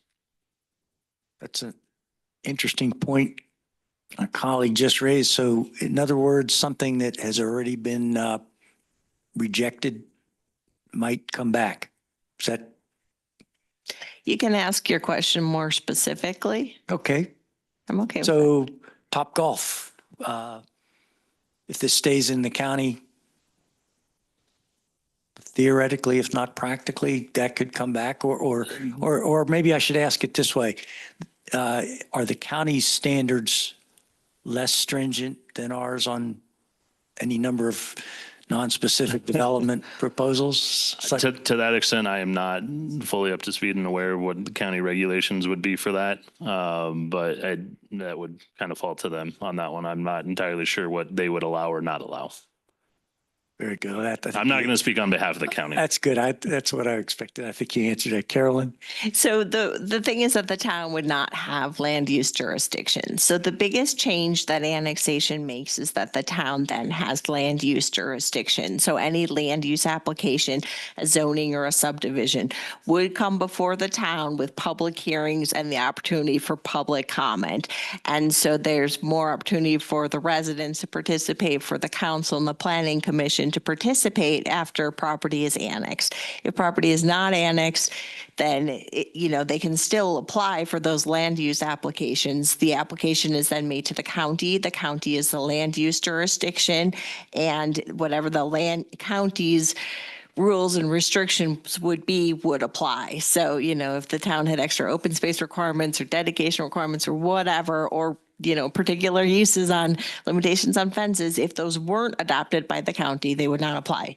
So the biggest change is annexation makes the town's requirements apply, and the town has jurisdiction over the land use authority. Also, the town provides police services and other services as well. But in terms of the land use, that's the biggest impact. So just to stay on this one more moment, if it stays in the county, then there would be the same traffic, but no sales tax. Potentially, depending on the level of intensity the county would allow it to develop out as. Fair enough. Commissioners, other questions, comments? Staff, anything else? Mr. Keene, I'm sorry, but we closed public comment. There is public comment on the next item, as long as it relates to that item. But I'm sorry, I know it doesn't seem fair. The only reason I raised it. No, sir. Because the other party gets up and. Well, yes, I know, doesn't seem fair, but that is the long-standing preceding me by far protocol. Commissioners, other questions or comments? Nope. Okay. I just want to summarize something, and I'll apologize up front if I don't get the nomenclature or verbiage correct. This is really directed to staff and the town attorney. So am I correct that, and we're very much aware as commissioners of our rather narrow purview of things in our, I know that's also hard for some people to understand, our narrow purviews of responsibilities as it relates to the evaluation of land use proposals. Am I correct then to summarize in some way, some form, there are no issues within those purviews of the proposals tonight or the citizens initiative that affect our review or approval or disapproval of any of these matters. Is that correct? I don't understand the No. question. Can you restate that? Kevin, you understand? I'm also trying to Okay, follow you your. understand? Nope. Okay. All right. Is there, I'll put more specifically, because I certainly appreciated you elaborating on on all the nuances that are involved here. We're here tonight to pass judgment on this irrespective of this initiative. We're here to pass judgment on this as a land use code proposal, as you've shared on other items, solely on that basis. Yes, you are to consider the criteria before you on the approval. And for the approval of the annexation, the criteria includes the land use code says the town shall have sole discretion in the annexation of territory to the town, and the town is under no obligation to approve an annexation petition. The land to be annexed and the uses proposed shall conform to the goals, policies, and strategies of the town comprehensive plan and the land use is depicted in the proposed land use plan as amended. So those are two of the primary criteria you'll be considering. So when you vote, maybe this is a good time to separate them into the two motions. On the annexation, you're going to be considering just those annexation, just the annexation criteria and application. Thank you. I appreciate you catching my drift and saying it far better than I could. All right, with that, unless anybody has anything else to add to these two items, we're going to look at initially first item 6B, right, Kevin? Correct. Resolution for annexation for property known as Connell Annexation 3. Do I have a motion on item 6B? Yes, I'd like to move to approve the resolution property known as Connell Annexation. Okay, turn your microphones if you want. And do I have a second? Second. All right, all in favor of the motion and the second on item 6B, a resolution for annexation for property known as Connell Annexation 3, say aye. Aye. Opposed? Motion carries on a 5-0 vote. Item 6C, do I have a motion on 6C, zoning map amendment of the property known as Connell Annexation 3 to the town of Timnath? So moved. So moved. Do I have a second? Second. It's been moved and seconded to approve item 6C, zoning map amendment of the property known as Connell Annexation 3 to the town of Timnath. All in favor, say aye. Aye. Opposed? Motion carries on a 5-0 vote. We move on to item 6D, the Ladera Phase 2 Plan Development Overlay. Kevin. Thank you, Chairperson. We'll get our lovely, Matt's failing on IT tonight. So noted. This is why we don't let him do many things. So noted.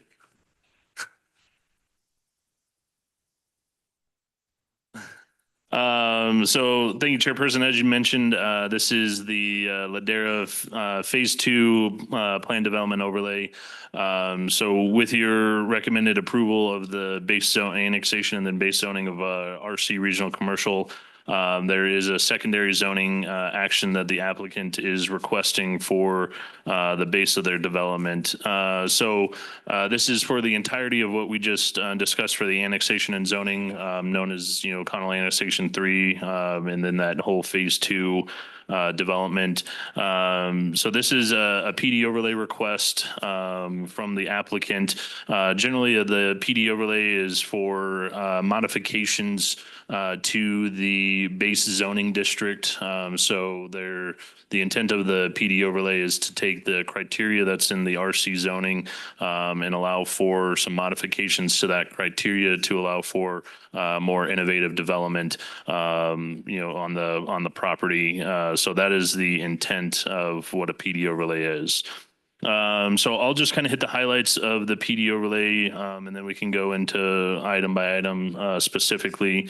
So within this PD overlay, a majority of this is actually going to be identical to the Ladera Phase 1 PD overlay and the amended Phase 1 PD overlay. which I attached in your packet for reference, just so you can kind of see the modifications requested versus what has already been approved. I would say a good majority, at least 75, 80% of this PD overlay request is similar to that first phase development. But generally, the modifications that is being requested for to the land use code are towards multifamily dwellings, just some of the criteria that a multifamily dwelling development would have to adhere to. Maximum lot coverage, floor area ratio within only certain portions of the property, setbacks and heights, parking lot design, building form and materials, site landscaping, open space requirements, planting standards and maintenance, and then parking requirements and signage. One of the things that the applicant has asked for is a proposed change to the parking ratios for both restaurants, standard, and restaurants that are fast food with drive-through. What they are requesting is that our standard be changed from one parking space per 100 square feet of building plus one space per every 200 square feet of outdoor seating. They are requesting that to be generally 8.5 per 1,000. This is a reduction of 25% if a restaurant did not have any outdoor seating. For a standard restaurant, and then for a fast food restaurant with drive-through, they are requesting the criteria be changed from the 1 per 125 and then the 1 per 200 for outdoor seating to be, again, the 7.5 per 1,000. That's just a reduction of 7% if there was no outdoor seating on a restaurant with drive-through. And then they are also requesting general commercial uses to be 3 spaces per 1,000. Staff actually does not support those last 3 requests from the applicant. So generally with the fast food restaurant, that's a minimal change. What they're essentially requesting is a 0.5 spaces per 1,000 being the difference. So on a restaurant or a fast food restaurant, that's almost minimal. We're talking maybe a space here or there on your standard restaurant, fast food restaurant. So the staff doesn't see the reason to support a change like that for fast food restaurants. And then as for a standard restaurant, we don't support the change just because we've actually done some research and looked at a lot of the other municipalities in northern Colorado and even along I-25 throughout the Front Range. And we are kind of seeing that we're generally in line with a lot of those same standards for other municipalities that have commercial fronting along I-25 for standard restaurants. So we kind of feel we're in line with those. And then for the general commercial, we don't support the reduction just because, or just to be a straight 3 per 1,000, just because our code has identified multiple different users and types that have varied parking requirements. So just putting a blanket requirement for a generalized use such as general commercial is not something that staff would support. So other than that, staff has reviewed the rest of the PD overlay and has found it to be acceptable. It meets our land use code criteria. So what staff is essentially recommending tonight is that we move forward with the approval of the PD overlay with the condition that there be a removal of the parking reduction for standard restaurants and fast food restaurants with without drive-through, and then restaurants, fast food restaurants with drive-through, and then the general business commercial retail uses. So with that, I'll turn it over to Grant for their presentation. Good evening, Planning Commission. Appreciate the time again here tonight as we technologically move over quickly. That was impressive, Matt, if you're the one.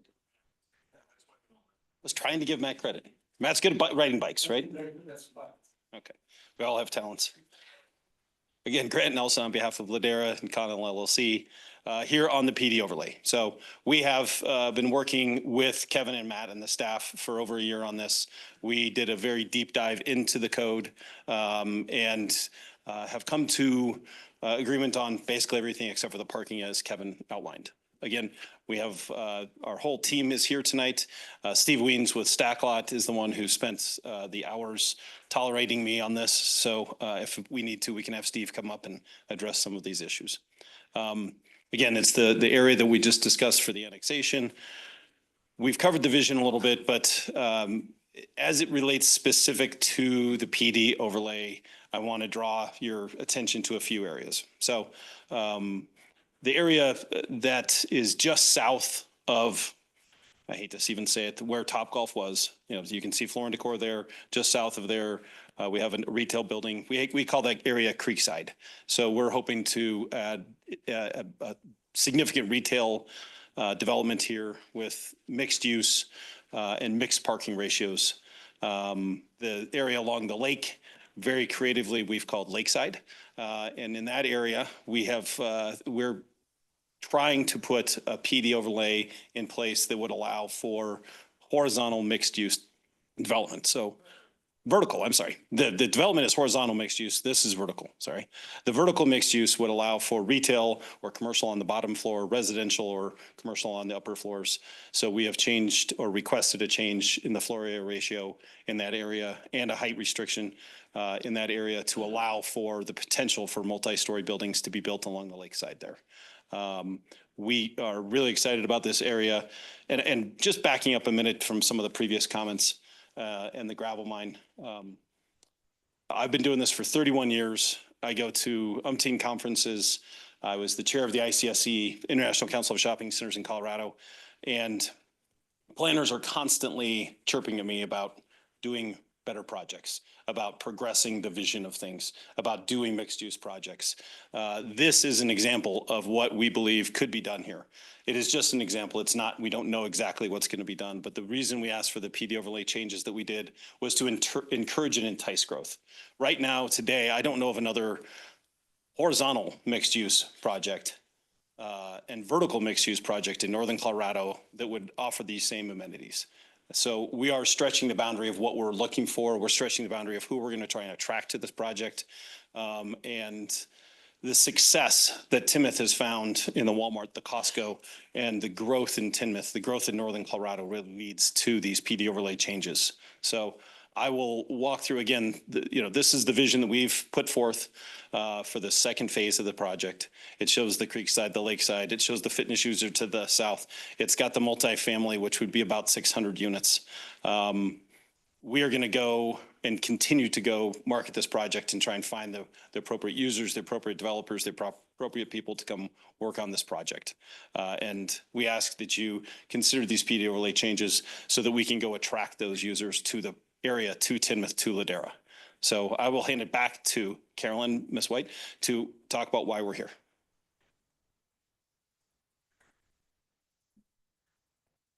Once again, Carolyn White on behalf of Ladera, and I won't reiterate the phase one, phase two. I think you guys are all in touch with phase one versus phase two, and we're here to talk today about phase two. But I do want to talk a little bit about why are we asking for a PD overlay, and to link that specifically to the criteria in your code. As Grant just spoke to you about, the idea here is to create something different, something unique, something special. And that's exactly what the provisions in your code related to the PD overlay are for. The provisions in the code related to the PD overlay, it says it's intended to facilitate larger scale, high quality, master planned developments.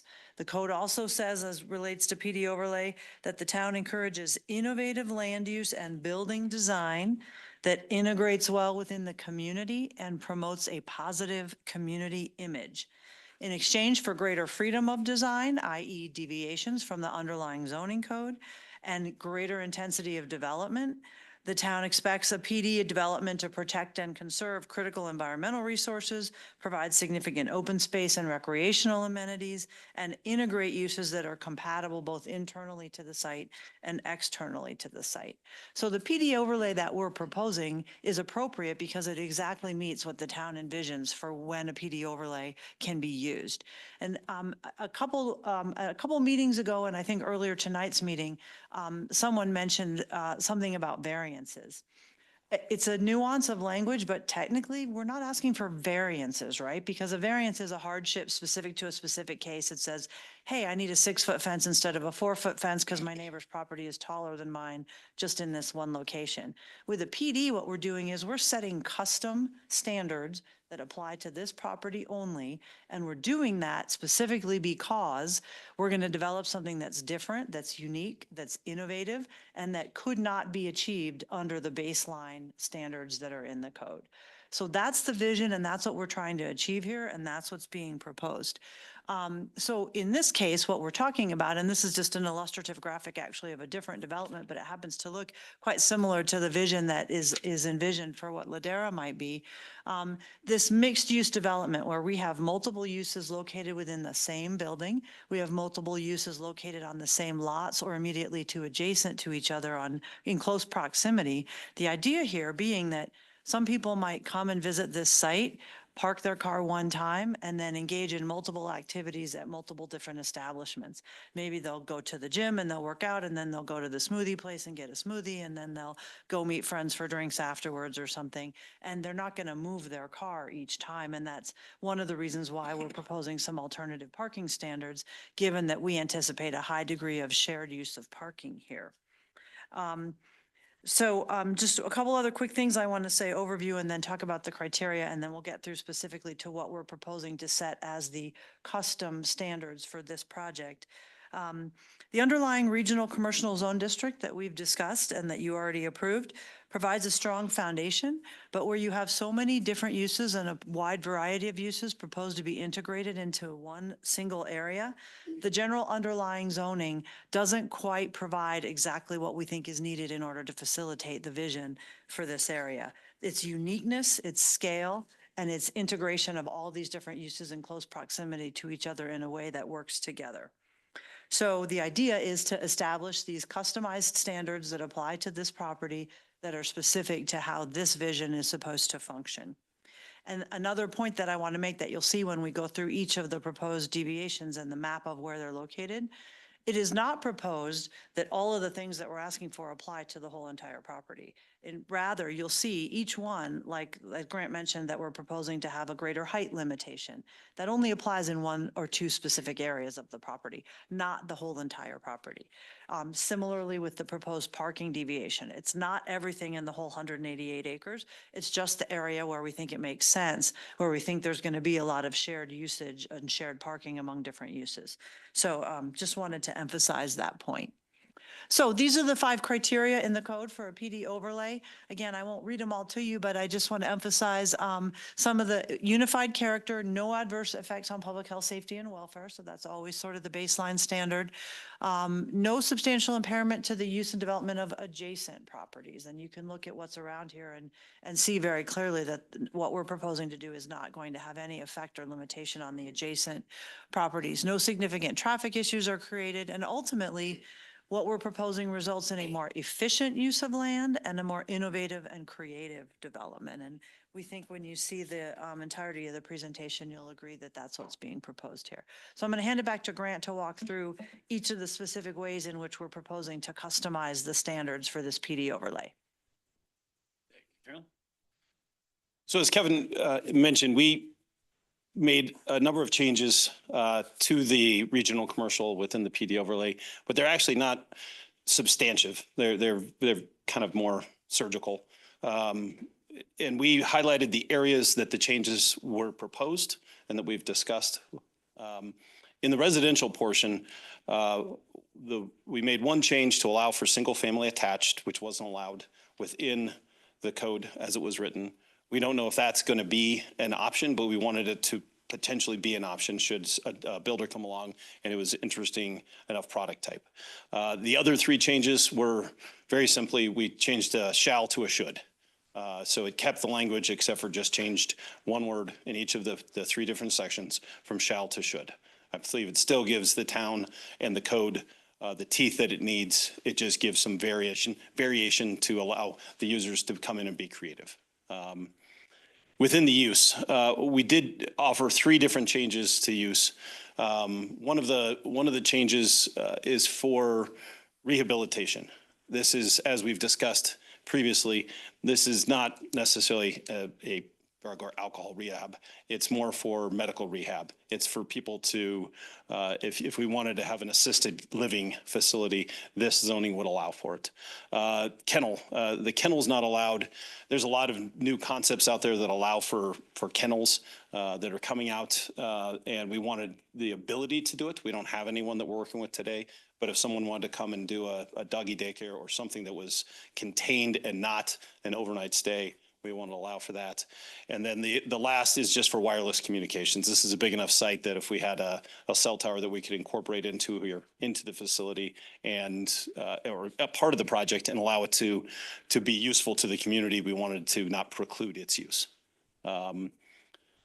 So sound, one of the pieces that we spent a lot of time discussing with staff is just the ability to have a sound emanate outside a property line. So the town code was 100 feet.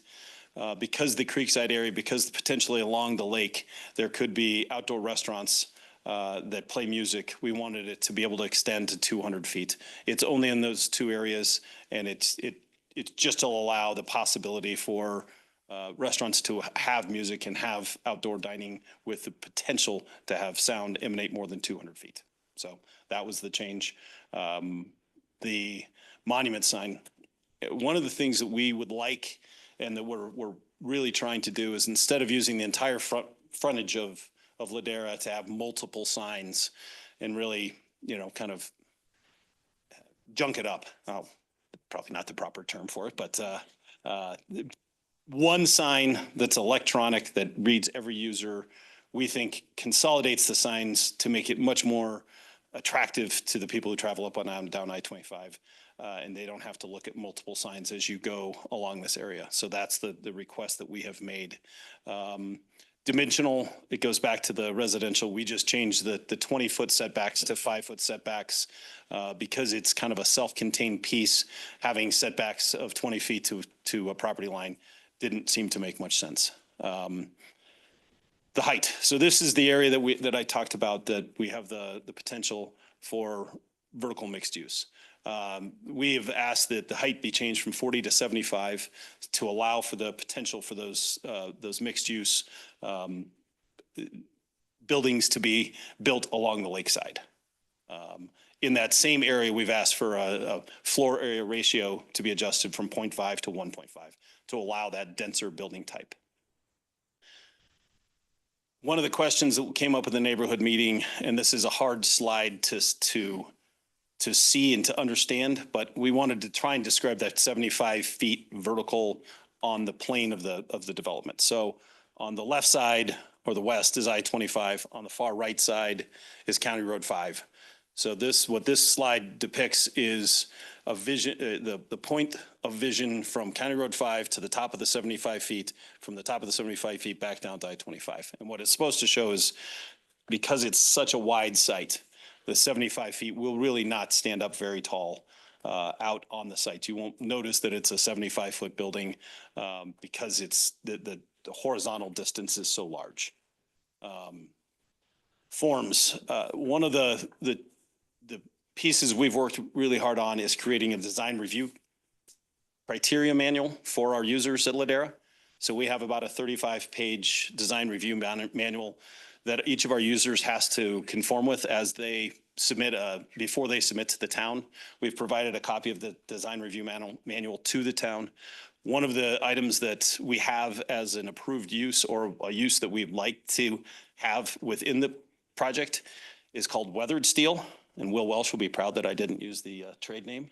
So I got it down. So weathered steel is what you see here.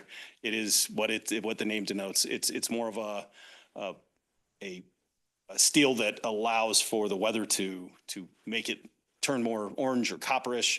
It won't be a primary use, a primary material. It'll only be an accent material. So it'll be added in with others, but we think it's an attractive metal. So the change to the forms is to allow for the weathered steel. The design detail, similar to phase 1 and 2. If you have a building under 10,000 square feet, you need 15% or 25% of the building to have a change in character. Over 25,000 feet is 15% needs as a change in character. Kevin will correct me if I mess that up because I frequently mess that up. But so those are the specific changes to the PD overlay that we have discussed with the town. We believe that this development has adequate utilities. The Connell LLC through Connell Resources installed a lot of existing utilities, relocated the Box Elder ditch, have built Whitesville, and we have lots more to go. The Whitesville extension was a big undertaking, but I think it was a very useful undertaking, not only for the project, but for the community. The roundabout was something that we wanted to install to enhance the entrance to Ladera and make travel throughout the community easier. We believe we're positively impacting the traffic by installing Whitesville, by making the changes that we are proposing. The efficient, innovative, and creative design that creates the connectivity, as Carolyn stated in the requirements. We really think we've tried to address those. So, the two, while we've gone around with staff back and forth on the parking criteria, there's two areas that we remain wanting to continue our kind of conversation with staff and the town. One is the outdoor seating. So the town code today says there's one space for every 200 square feet of outdoor dining. And the second is, and Kevin didn't bring it up, but it's the parking ratio for the Lifetime Fitness for the indoor outdoor athletic club. So the parking for outdoor dining spaces, the 1 per 200, it is something that we don't typically run across in retail development because of, as we've all witnessed over the last week to 2 weeks, certain parts of the year outdoor dining is just not feasible because of the weather, from basically Seattle to Atlanta. No outdoor patio has been used for the last 2 weeks because of the lovely Arctic front that has blown through.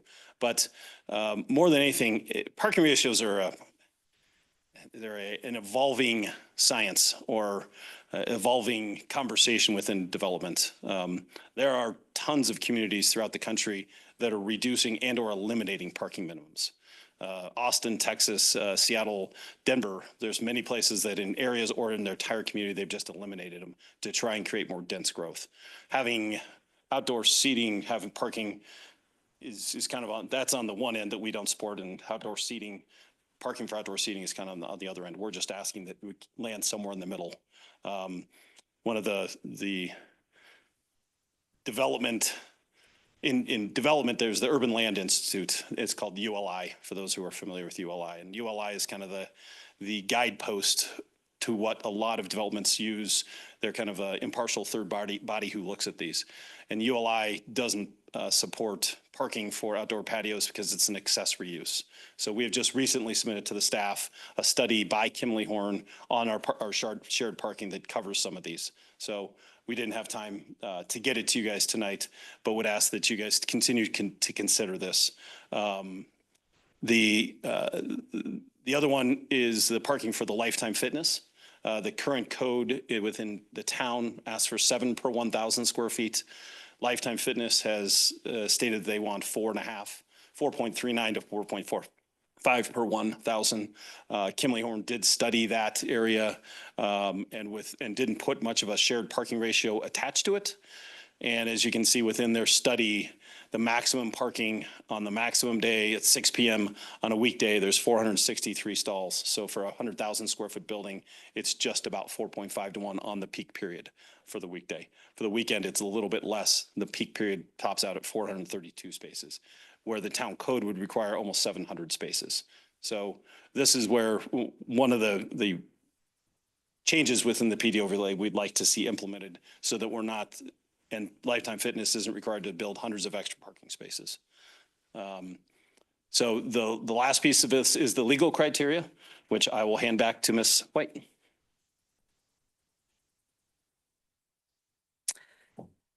So as I hope you will agree, this presentation and the complete packet that you have was demonstrated that this PD overlay proposal meets all the criteria in your code for a PD overlay proposal, and we ask for your favorable recommendation of it. I want to speak briefly to the parking issue just in this regard procedurally.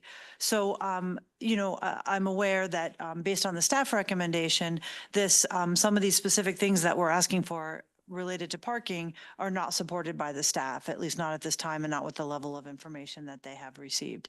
And so if you are uncomfortable with approving the entire package, given that there's this one component that staff doesn't recommend approval of, I just wanted to put on the record that we would understand if you wanted to carve that out and recommend approval of the rest of the package with a condition or somehow other expressing that you are not recommending approval to the town council of the parking, I don't want to call it a variance because it's not a variance, of the specific parking requirements that we are proposing, which are different from the code and which are not supported by staff. So I just want to mention that that's a procedural option that's available to you, and it's one that we would understand if you chose that option. We think we've demonstrated some very good and supportable reasons why the innovative integrated development that's being proposed here justifies a deviation from the parking ratio. And to sort of build on what Grant said about that a moment ago, of course, ULI and most urban planners would agree, and I think most planning commissioners would agree, that one of the least valuable, you heard the opposite of the highest and best use of land is a surface parking space that's only used some of the time. And so our goal here is to build the right amount of surface parking spaces that support this development so that we're not creating a parking issue, but also not to overbuild the parking so that we have, these large vacant empty parking lots. And so finding that right balance is a science, and it is an evolving science. And we think that we've engaged some of the best experts in the field to help us understand exactly what right sizing the parking would look like at this development. And that does require a deviation from what the code would otherwise require.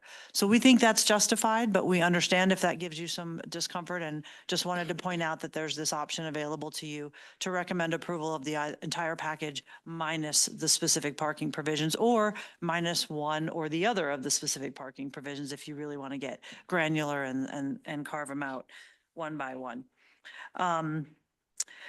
So we respectfully request that you recommend approval of the application. Thank you for your time and attention. And of course, look forward to the opportunity to come back and respond following public comment. I'm going to circle, but when we come up here, I'm going to circle back, but I want to address one thing right now. Kevin, am I correct? The outdoor seating that doesn't sound very professional. The outdoor seating element of this is late to the game, correct? Correct. That came to staff today. Okay. We haven't had a time to fully evaluate that. That's why our recommendation is still to keep as it is in the packet, that the removal of any reduction of parking be eliminated from the PD overlay. Well, I for one would say at this juncture, before we move on to the other protocol here, it's given, as we heard on a couple other components of the presentations tonight, questions about due notice. I certainly wouldn't support consideration with staff's recommendation, as you stated it, of something that was late to the game. If the public didn't have notice of it, and it doesn't sound like this is a significant issue, but so I just wanted to get that on the record, if I'm hearing you correctly, that this was not something that the public had access to at that time. So, okay. With that, anything to add before we open to public comment? Nope. Okay. All right. Natalie, anybody signed up or otherwise wanted to address on this particular issue, provided it is specifically on this particular issue? Did Irv leave? Anybody sign? Let's take anybody that signed up. Yeah. Okay. Oh, I think Irv left, so. Yeah, is it Irv just you? left. Yeah. Bill Jenkins, 5507 Sugarloaf Court. So where do I start? First of all, the multi-use vertical podium design proposed in the PD overlay in the changes in code to support that. I think it's a very creative use, and what I like about it is the fact that it's located towards the center of the property. And there's something referred to sometimes as a pyramid design, where you have structures that are lower on the outside of a property, and as you get towards the center of the property, they get higher. And so as you're going by, it's less the height is less noticeable. And it gives a better visual than if you put your high buildings right on the edge of the property. So I like the fact that this vertical multi-use is located by the lake and towards the center of the property. I think it's a very creative design and unique for Northern Colorado. The other thing related to that is the multifamily location adjacent to County Road 5. I know they haven't actually designed it, and it's just at a concept stage, and they're asking to be allowed to do single family in there potentially. But one of my concerns is if they do multifamily and they're all 3 or 4 story buildings, similar to one of the drawings that was shown, County Road 5 and that property, County Road 5 is right there as you go by the multifamily, and it could look like a wall there. And so maybe this isn't in the PD overlay, maybe it's in the site plans, but I would encourage them to do more of a pyramidal design in that area as well. Similar to, if you look right across the street, the Trailside Apartments have that approach. The big buildings are towards the back, the shorter ones are in front. And one last point, I'm totally in favor of less use of or fewer parking spaces and right sizing the parking. And if they have additional data that staff hasn't considered, I would hope that you just carve that out and let staff evaluate that data and that study, and maybe they can come up with something that's acceptable to staff and acceptable to the developers, because having a whole bunch of asphalt out there is not the best use. Thank you.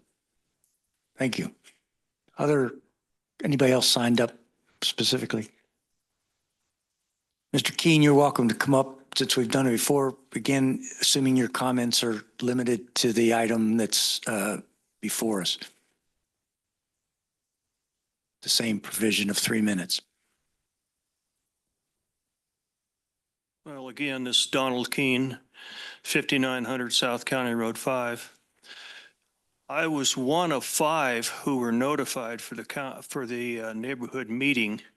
The reason there's only 5 of us notified was that by statute, that's all they were required to do, because there's not very many neighbors. 3 of us showed up, and we were presented with a number, I think 30 or 35 variances regarding the property of what they proposed to present to do. And to us, it didn't make any sense. They at the time, they had 2 large signs, 2 large LED signs that run 24 hours a day. And then the height requirement, 75 feet, we didn't like that. And we thought it should be still 65 feet. And we were presented with a long list of variances that to us didn't make any sense, because those type of things would be something that would be addressed at the time of construction. I don't think the developer knows exactly what they're going to try to do with the property yet. And I think if planning approves all their variances, I think it gives them too much latitude. I mean, in my opinion, they ought to come to planning with the plan development that they have at the time and see what they can do to get variances and work it all out. It's a complicated process, and there's a reason for the process. And something that I know you're probably going to shoot me down on this, but something that didn't get brought up during the asphalt plant was that Connell has been importing material to that plant for at least 10 years. And that leads to truck traffic. And the way it works, you first get a mining permit, then you go to Larimer County, tell them what you're going to do, and they give a USR. And usually the strategy is that, well, I want to move my asphalt plant in here because I can use up the rock quicker and I'll be gone quicker. And they're all for that. Well, the situation here is what has been agreed to is that Connell can stay there for an extended period of time, continue to import material as long as they have a small amount to mine. And I know from some of their latest propaganda they sent out, they said they had like 2% left to mine there. And okay. Go ahead, wrap it up. That's it. Okay, thank you. Thank you. Carolyn Steffel, with your approval, I'm going to give if they choose, give the applicant a chance. But I don't believe they need, my opinion is they don't need to address the last give an inch, take a mile comments there. But certainly the first part, I would think they'd have an opportunity if they want. Sure. First, we'll clarify, are there any additional public comments? Natalie? Thank you. Okay, then you can close No, public comments. I meant, yeah. I don't want you to yeah, close public comments and then bring the I'm going to applicants. close the public comments. Yes, absolutely. Okay, They we can close the address public comments, but would you like a chance to address those things that are pertinent to this particular agenda item? Yeah, we did hold a neighborhood meeting. You guys have within your packet, as Kevin mentioned earlier, a report of that. We presented the same exact slides at that neighborhood meeting as you saw tonight. Just as a point of clarification, there's only ever been one proposed monument sign, LED sign. It's the same one we've proposed here tonight. And we're here to answer any other questions you may have. Thank you. Very good. Staff, anything else to add? Kevin, give us some guidance, I know you'll probably say it's the commissioners. We got a rather lengthy list of customizations, not variances, to consider, and you've put it real well in the past exactly what this is, not a variance, as well as did the applicant. And I guess it's a joint consideration here. We're going to take each of these individually, or do we want to, commissioners, do you want to just the ones that specifically we want to have addressed? What's the preference here? Because I go either way, as long as we can turn the air conditioning off directly over my head here and call out for a pizza, perhaps. Yeah. Just have a couple questions on a couple of them. I don't know that we need to go. Kevin, is that acceptable rather than? Yep. Okay. Is that Commission. Yep. everybody head nod? Let's see. All right. Let's see how many of these we need to cover. Okay. Jeremy, you're first. You may, that's okay. So my question is on the sign. I mean, I've driven up and down. I do 5 days a week from here to Boulder to get my kid to hockey. So I get to see all the new developments, which is awesome. And you see the super tall monument signs with 50 different names on them, and they're hard to read. And you pass, what I'm envisioning is your sign similar to what's at Loveland Yards, right? The new development there where it's an LED sign. It shows all the logos. It's not super tall. Of that sign that you're proposing, although it will be running 24 hours, is it a super tall sign? Is it similar to Loveland Yards? And Very similar to Loveland Yards, is what we're proposing, something lower lying with just one LED. I think it's 180 feet per side. is what we've proposed, and have it rotate exactly the logos of the users within the site. Okay, And something not like in Castle Rock, because that's where I live and it's hideous and horrible. So, gotcha. And many other towns along the way. yes, and many other horrible, hideous signs. And then the other one would be height, and I think Marty probably has a similar question too previously, and I don't have it down here too, the hotel in the first phase. Yep. What was the proposed height on that one? Or the 65 feet. 65, okay, Yep. and then this is 75. This is We're going for 75. Give me a rough estimate of how many 75-foot buildings you're wanting. Based on density, it's probably 4 to 5. Okay. And again, it goes Are to those commercial or? as Bill referenced in his comments, it's what we're proposing or what we're envisioning here is called podium style construction. So in podium style construction, you build the bottom floor with concrete and rebar, and then you do stick frame above it. So, and the reason we ask for 75 feet is that's the mid-rise. Anything above 75 feet is a mid-rise construction.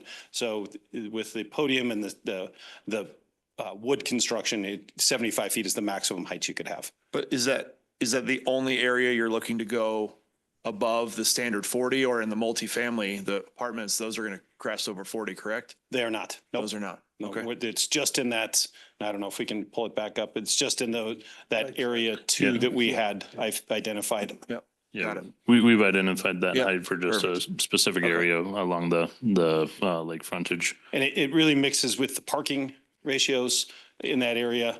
You got to have the appropriate parking to park the building for the density that it has. And some of it is just a pure land use, higher FAR, higher height allows for the ability to create these taller buildings. And then the last is more of a comment than it is a question. I'm in agreements with Phil on the parking piece. I think it's too quick to either say yes or no on it. I think there's probably a happy medium there. I don't know that 700 is necessary when your studies show 460 is the peak, but we all have been to the gym in January in Colorado and it gets busy. So it probably does. needs more than in a certain period of time, but I don't know that 700 is necessary. So I think that's something we table. And just for clarification, we've been having this discussion about the outdoor seating and the Lifetime Fitness for months now. This isn't new. The information we provided was just published last week. Got it. So Fair enough. That's it for me. And then one point of clarification, Jeremy, for you on the sign. We actually, within basically the I-25 frontage, we actually allow for a 50-foot tall signage with 196 square feet. Essentially, they are actually requesting a shorter and less square footage signage in favor of the LED to allow for the rotating from that aspect. So we're actually getting smaller signage, but just adding in the LED factor to that. Michael? I just have a comment on the parking. I think it should be carved out.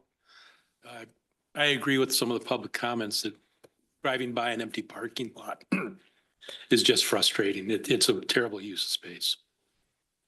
And, yeah, You're let staff- agreeing with the staff Yes, recommendation? yes. Okay, and I have some thoughts on that too, but I'd like to give everybody else a shot. Thanks. Appreciate that. Wendy, I agree. I'd like to carve it out. again, you're concurring with staff's Well, denial. No. that- No, they're saying leave it out and consider it separate, later. Okay. Yeah, basically, or- exactly. At a later stage. Yep. Late, or not, Between now and the council. not later Something. tonight. Yeah. If that's the case, if that's the case, it would be coming back forward. It would be coming back to you all at Planning Commission at a future date. Okay, be okay There's with most that? likely an amendment to the PD overlay. All right, will you be? Okay? That's up to the Oh. applicant if that's what they're asking for tonight. Okay, Because if we carve it out for different consideration, we'd have to bring it back to you as to what ends up being the recommendation. okay, wait, I just want a clarification. Are we talking about the outdoor seating that was late to the game? Or In general. the parking in general? Yeah, the one that staff is comfortable with is the health and membership.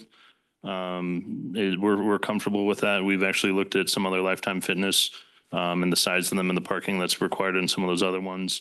So that's where we're comfortable with the health and fitness reduction. It's the other ones that we are not comfortable with. So if we carve it out and not for consideration tonight, then it's either the PD overlay needs to be tabled until that's done, or it gets carved out and we come back with a PD overlay amendment in the future until that's done. Or you go with staff's recommendation tonight of recommending that we stick to our standard parking ratios. So wait, Kevin, I just want to make sure I understand. Yeah. You're comfortable with the reduction for the Lifetime Fitness? Correct. Got it. It's the restaurant with drive-through, standard restaurant, and then just their standardized business, commercial, retail use ratio that they're asking for that we're not comfortable with. So that's where if in your guys' terms of carve it out, it either is a tabling tonight until that gets resolved, or it's removed from consideration and we have to come back as an amendment to the PD overlay, or it's a recommendation. You can also recommend differently if you all want to do a different recommendation, condition, anything like that. You have that in your purview as well, or you have staff's recommendation that their reduction request be removed and that it stays as our normal criteria. I got a feeling Carolyn's going to jump in here, but I understand you're talking about tabling the entire agenda item. Correct. Okay, I think there's probably perhaps a better solution here. Let's So you can approve the entire application for the PD overlay with no modifications to what was submitted by applicant. That would mean that would include the parking reductions for the restaurants, for the drive-throughs, and for the outdoor dining, okay? You can also recommend approval with conditions, and you can recommend approval with the condition that those particular variations be removed. And that you can say, and that recommendations could say, at this point, staff has not had enough time to analyze and recommend those. So unless staff recommends the reduction, your recommendation is to remove those reductions. All right, well, I'll offer this. The public doesn't see all the times that the staff doesn't let something even get to us. This is a case when the staff does bring a recommendation of non-approval of, in this case, one element of a larger proposal. I'm always inclined to listen to the staff. I think they have a logical sense on why this is. So to the extent that that's part of this consideration, I agree with staff's recommendation on this particular element of it. So with that said, let's cover the other elements and see if there's anything else that is going to rise to the level of a condition. Is that all right, Karen? Yeah, let's go through everything else and then we'll circle back to this. All right. Tom. Yeah, just a minor issue. I saw that the kennels were included in the same area that the residential apartments and so forth were in. I'm presuming that if you have residential next to the apartment, there'll be some noise or nuisance ordinance associated with that. Yeah, we will not locate a kennel next to a residential area. Yeah, it seemed to show that in your picture that it included the residential areas for kennels, and I We just may thought have that was highlighted the wrong areas. If that's the way you read it, then that was not intended. as long as that's taken into consideration. We don't want the dogs right next to somebody who's sleeping during the day. Is that something that we should, when we get back to this, that we should specifically identify as a condition? You could make it a condition that it's specific to, planning areas 1 and 2. Because right now it is set up for the entirety of the property that is there. And if that is something that you all feel that a condition that be limited to planning areas 1 and 2, which I'm assuming is where they're intending them to go, that's in your purview as well. Well, we have no doubt that Mr. Nelson's, we have no doubt that he's not sincere in that. But Tom, you brought it up and it's a good point. Marty noted it as well, I understand. So perhaps it's worth noting as a condition. I'm sure common sense would prevail, whoever built it, but it is something to at least be sensitive to. It is, yeah. Planning area 1, 2, and 3 We wouldn't do it on the east side of. Yeah, I think of it's on, Wetzel. on page 72 where you mentioned kennels and you Yeah. said that it was part of that. Well, and related to the kennels, it's also the wording on that is fairly broad, where it just says kennels. It doesn't talk about kind of a specific setup like you were talking about that sounded like it was all indoors. So I think it's just the area plus, I think we need to look at, I'm not sure I'm comfortable just approving a kennel regardless of the area. Yeah, it needs to Because be you can done. hear those from a long ways off. Yeah, you'd have to have, nuisance ordinances, which we have existing for sound and for odors and whatnot, would certainly apply.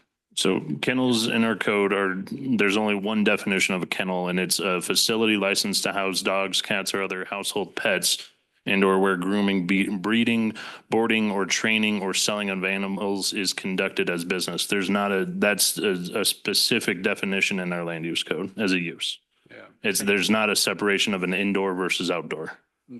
I'm Steve Weens with Stacklot, urban planner, landscape architect. Just to clarify, and Kevin, please correct me if I'm stating this wrong, but our specific language is requesting that kennels be permitted under the conditions defined in current code. I don't have all those conditions memorized, but recalling a number of those conditions prohibit, I think, kennels next to a residential use. Great, correct, Kevin? Steve, you're suggesting that it's already covered. Let's, that's, I think that's a good point. If it is, in fact. What's predetermined in the code is that there's a maximum of 20 outside runs.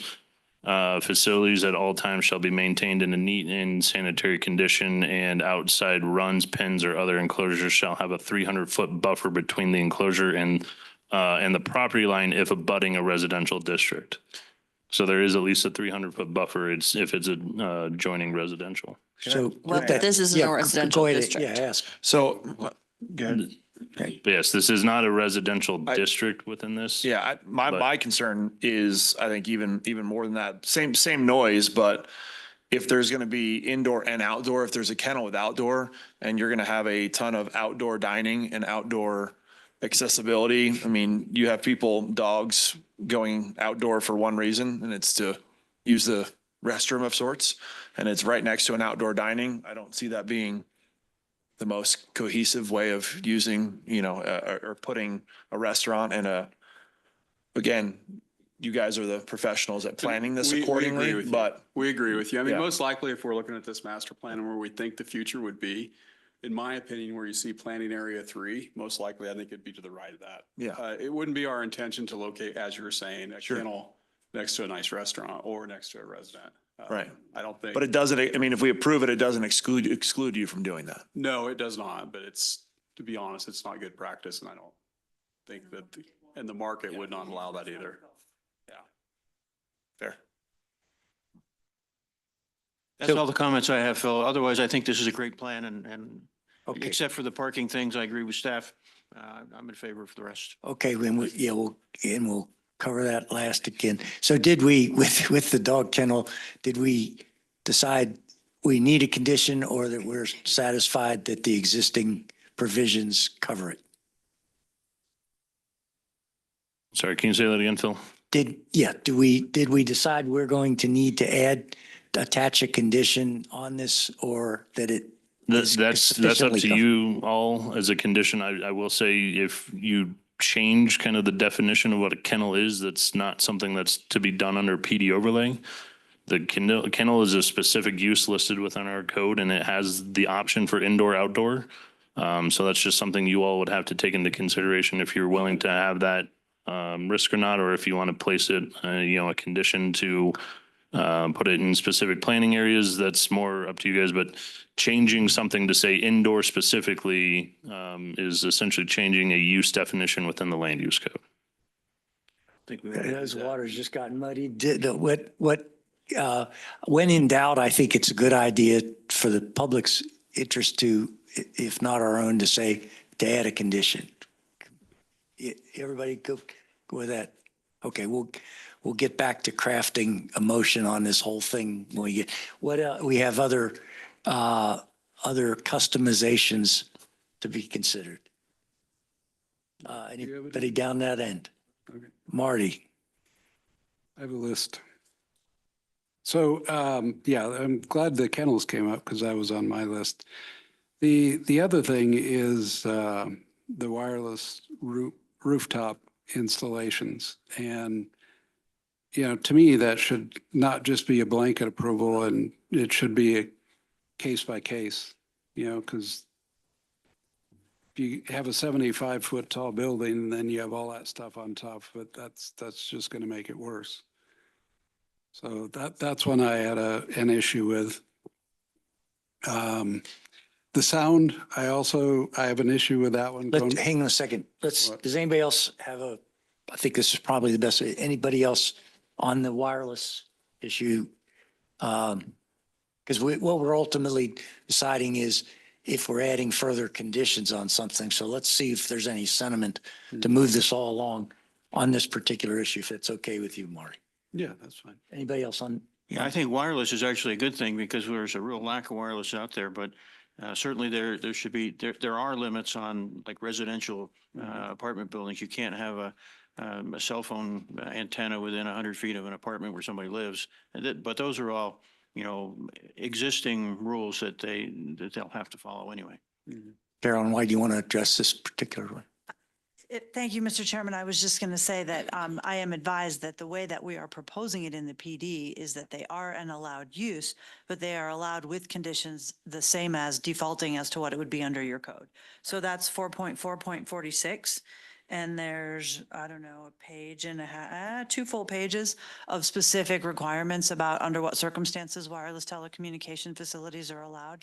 And so if they are allowed in this PD, they would be allowed only under those exact same circumstances. So just to put a more detail on the point you were making. And I think we might be treading a little bit into the territory that there's also federal law governing whether and under what circumstances you can allow or disallow wireless telecommunication facilities. So depending on if you want to do a condition in that regard, we might have to huddle about that. Great. So- We're so all about Marty- huddling here. So Marty, as part of that, a roof mounted wireless facility can be no more than 5 feet above the parapet. So it's a very small Okay. item within that. You withdraw your, Yeah. okay. The sound, going from 100 feet to 200 feet, you know, again, you can't really go case by case on something like that, but I just have an issue. If you look at it, you know, in planning area 1, planning area 2, you have the residential right across the street, you know, I mean, yeah, the 200 feet is there, but I don't know. Again, if there's not sentiment, that's fine. I just going from 100 feet to 200 feet seemed excessive. But Marty, isn't it facing the, and maybe they can correct me if I'm wrong here, the sound is facing the water, correct? Yeah, I mean, the property line is the issue, right? It's where the property line is. And what we're trying to allow for is for restaurants to come and attract customers and have outdoor music. If it's along the lakeside, clearly there's nobody that's going to be within 100 feet of it or 200 feet of it. If it's in the creekside, clearly there's nobody who's going to be within 100 or 200 feet. And if you're renting an apartment across the street, Whitesell's 120 feet of right of way, Don? Is that right? 120. So, you know, we would have to be 80 feet in from it for it to emanate. On top of that, you've got the kind of constant din of I-25. The hum of I-25 will probably drown out most of it anyways. So, again, just trying to market the property to the most interesting people possible to get the most creative uses possible. True. So, I just think if sound is their biggest thing, they have a problem with their business anyway. But again, if there's no sentiment, that's fine. Any sentiment? Okay, I think we'll be okay. Okay. It's pretty noisy over there already. that's, Well, and You're 0 that's for- my concern. you're 0 is The for 2. restaurants will try to start competing with I-25 and we set up a They've fight already for lost. later. We still do in our Phil Muni could play code, over there in his Marty, band. have it. Oh, Ordinance I know. decibel level. It's just one of those things that I'm trying to avoid fights later on, so. Let's see. The height, we talked about that already. Me personally, I'm not really in favor of 75 feet. We went 65 with the hotel. I think another 10 is probably pushing it, but again, just my opinion. I'd be remiss in not seeing if there's any more sentiment. I'm just trying to be very democratic here. Anybody else on that height issue? I think the height is going to really be based on other building codes like medium rise versus high rise buildings. They're not going to be able to get foundations for a high rise building over there in the old sand and gravel pit. So I think that's going to limit height no matter what you do. But yeah, but it's still allowing the 75 feet. I mean, I like the concept of the mixed use. It's just, it's a bit high, you know, and so that's one of the concerns. Let's see. The LED sign, you know, it didn't sound like from the comments there was an issue there. I just think we need to be very careful because those things, even at 30 feet, you can see them miles away. I mean, the one at 392, I can clearly see from my house in Wildline. So I think we need to be careful there. To me, 30 feet is a little bit high. Does it really need to be 30? Thoughts on that?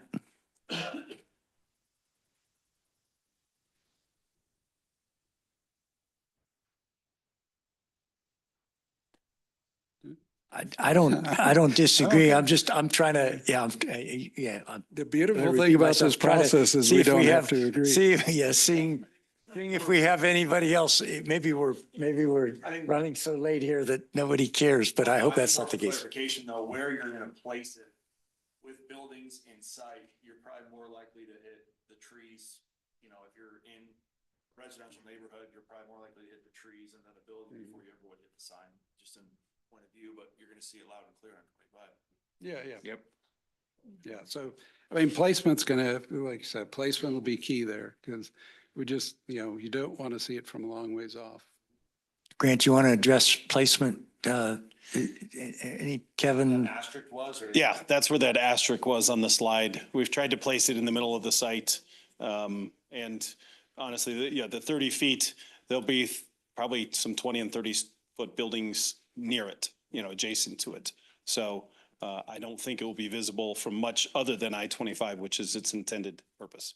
And we did, as Kevin said, we're not going for the maximum height or the maximum area of the sign. We're trying to keep it low lying, and we are trying not to junk up I-25.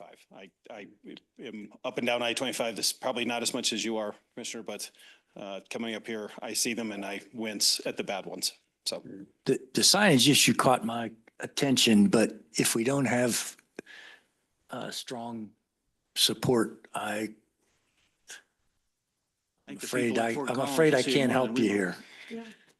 Well, like I said, if there's not, that's fine. The other consideration with this is that it's basically cutting down monument signs. So the way our code previously or the way our code is now, there'd be the allowance for multiple monument signs, property by property by property. This is basically cutting out multitude of what you call sign junk, to where there's just now this one sign for the property. Okay.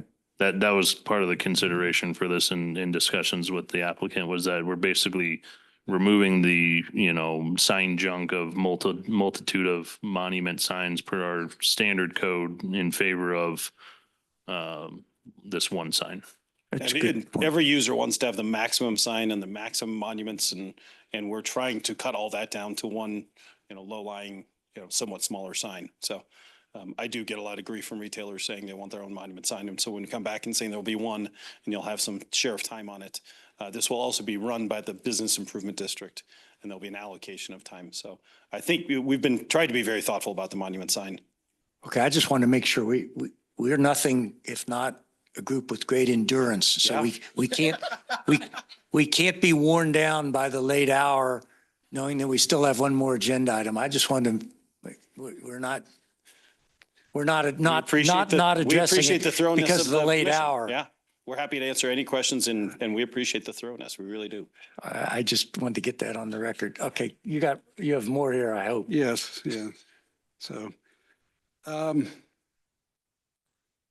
don't know, some of these I'm just going to skip because, things like item 22 is just, I'm not sure why we even asked for this exception, but it's getting past my bedtime and I'm getting grumpy, but. I think you just refuted Some what of I these said. things just don't matter. It's just that one, item 22 is, it says to minimize use of bluegrass, and the change wording says that they'll use some of the Texas hybrid stuff. It just, some of these things, I'm not sure why it even mattered to make the change. Because it was originally worded well enough, but. Did you find that one, Kevin? 22?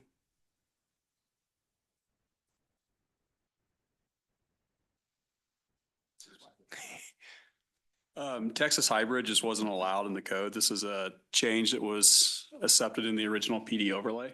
And Texas hybrid is just to be honest, just a quality turf that is more drought tolerant, that is used throughout the Front Range. So we just wanted to have the ability to use that in landscape. Okay. I guess I didn't know. I thought from the latest land use code that it kind of superseded that and made kind of more. We didn't specifically talk about like Texas hybrid in the latest land use code. No, I thought it was generic, but okay, that's fine.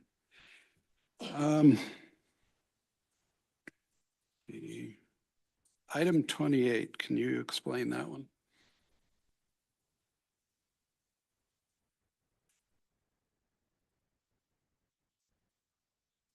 Are you looking for me on that one? Okay, sorry. I wasn't seeing who you were looking at. Sorry. So basically what it is saying that parking lot setbacks to streets. Currently our land use code says basically there needs to be a 25 or in this case, a 25-foot landscaping setback from the street to the parking lot. Or you could do in a combination with a masonry, stone wall, similar to what we did in the first phase. That landscape setback for parking lot is reduced to 15 feet. So basically just a 10-foot landscaping difference from between the back of a parking lot and the street. Basically, it's bringing kind of the use in that closer to the street than it is kind of setting it further back. Okay. All right, and item 25, that's very similar to what we did in phase 2. It was just the diameter of the trees. Correct. It is just Yeah. the diameter of the trees. So in that one, if I remember correctly, there was a specific carve out or, explanation of that didn't apply to some of the what would be considered buffer trees. Is that needed here? Not in this one, just because this property is going to be entirely surrounded by, the road system. Yeah. And then it's regional commercial within itself. There's not a county designation adjacent to this property that would require a buffer standard. Okay, so, and there's nothing within. Yeah, then there's areas. nothing within, since it's all zoned regional commercial, there's not a buffer requirement within the uses. All right, that's all I had. Others? Okay. Before you move, we have one thing to add. I think we've received one written comment that we'd Yeah. like to, go ahead. Yeah, sorry, there was a written comment that we sent off to you guys as well earlier today. That'll be as part of the record as well, as public comment. Very good. Is that anything we need to identify specifically, or we? From staff standpoint, there's nothing specifically to address with that general public comment. Okay, I didn't deem it as so, but is that correct? Yeah, unless any of you have questions on it, it was just a general comment on someone's interpretation of the code. All right, I understand. And that's how I viewed it as well. So Kevin, look to you and perhaps Carolyn. I'm not inclined to table this whole thing for the sake of a couple of things. I think it needs to be moved along. Can you suggest a motion that addresses what you heard by way of the concerns. Well, I guess I'll put it in a couple of different ways, and Carolyn can correct me if I'm wrong. So you guys have the option to approve or recommend approval as staff has identified in the staff report with our recommendation, which is to remove the parking reduction request for standard restaurant with fast food with drive-through, and then the generic business retail office that they've identified. You could also, if you don't like that staff recommendation of condition, you can basically remove that and make your own recommended condition. If you feel that what they've provided is adequate, you can make a recommendation that is different, saying that it can stay in. Or if you want to do something of your own recommendation for the parking, you guys have that ability to do that as well. And then the only other condition I heard is to make kennels only in planning areas 1, 2, and 3, which are generally west of Weitzel Street. Okay, thanks. That's usually helpful. I'm inclined to advance to vote on this as presented by staff with the condition on the kennels. So if any of my colleagues feel otherwise, lob something out there and let's see if it sticks. I have one quick question. So if we take your recommendation and approve it with the normal, does that eliminate their opportunity to come back to you at a later point and say, hey, what about this after you get to review the study? Is it shot down from there, or do they still? No, I mean, they can come forward with a. Does that have to come back to us? It would have to come back to. Just that portion of it, right? If that's the only portion with it, yeah, I mean, just because that one portion, if that one portion is recommended for denial, doesn't necessarily mean that that's the only portion that could come forward. There could be some other modifications, Got it. If there were, that to come forward. But that would be something that, if we got to a point later on to make a, different recommendation, it would be a PD overlay amendment. Got it. And I just want to clarify one thing on that. So council will have the opportunity to make the final determination. So if you recommend approval with removal of that condition, and then staff goes back and reviews the new study that was submitted about the reduction of outdoor parking, and when they present it to council, say, okay, we didn't have this information before planning commission, we analyzed the commission, staff recommendation has changed, then council may approve it and not take that out. Even if you recommend approval without that, even if staff doesn't recommend it, council could still say, we're going to pass it, but we're going to leave in that variance in terms of the outdoor seating. So your recommendation is not the final. And if the council includes it in, then it does not have to come back to you. It would only come back to you if the PED plan is approved without that reduction. And then the owner later applied again for an amendment of the PD overlay to try again to add that reduction. Again, I'm comfortable. Staff's consideration and recommendation in this regard, I think, is well founded. So that would be my preference, but I yield. I agree now that I understand that. Yep. And we're not addressing the outdoor seating at all at this point. Again, not because I don't necessarily agree or disagree, speaking only for myself. I just think late to the game does a disservice to the public notice element of this particular item. Okay, so what we need at this point is what is being proposed is a motion to approve, you move to recommend approval of the Ladera Phase 2 Plan Development Overlay with the following conditions. 1, the removal of parking reduction for restaurants / standard and fast food without drive-through, restaurants with drive-through, and business / commercial / retail uses. 2, to allow staff to restrict the permitted use of kennels to only permit use in planning areas 1, 2, and 3. And 3, to allow staff to work with the owner applicant to address minor non-substantive modifications and unresolved comments prior to final signatures. I don't suppose I'm allowed to say do I have a motion to that effect? You could say so moved. Someone could make a I- motion that way. So moved. Will So that, moved. thank you. Thank you. Do I have a second? Second. I have a motion moved and seconded as noted by the town attorney. All in, staff, anything else to add before? Okay. All in favor, say aye. Aye. Opposed? Carries on. Opposed. Okay, it carries on a 4-1 vote.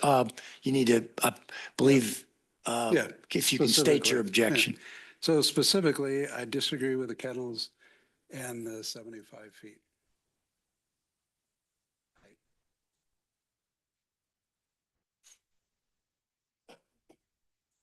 Got that, staff? Okay, very good. All right, it carries on a 4-1 vote. With an assumption that everybody on my right side of the room is going to leave, that's a good time for a 2-minute break before we consider the last item.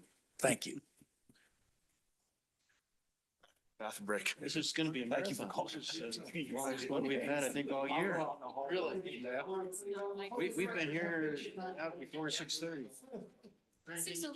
Yeah, it was 6:05. Phil usually keeps it going pretty quick.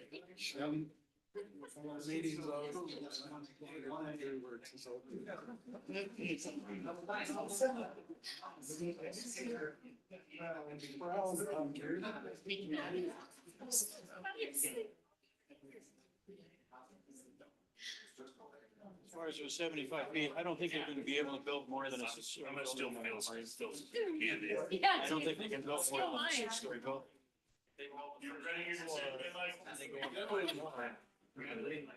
Usually. I spent time overseas.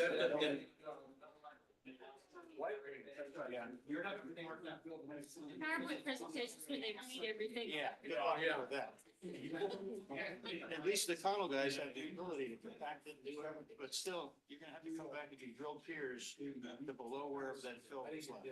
Well, you And better grab a They're bunch. mining down at least. So you live in Wildwood. I have a bunch of friends here, Kathy Rushing, Ed and Sarah Millway. Yeah.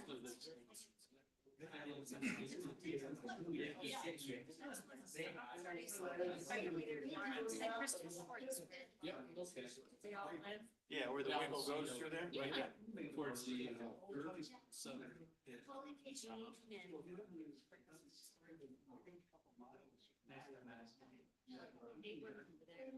Oh, yeah. It's nice. I like it. There's one off of 3 Valve, right by the railroad tracks. And next time, everybody in the summer. Thank you, Todd.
listening to me.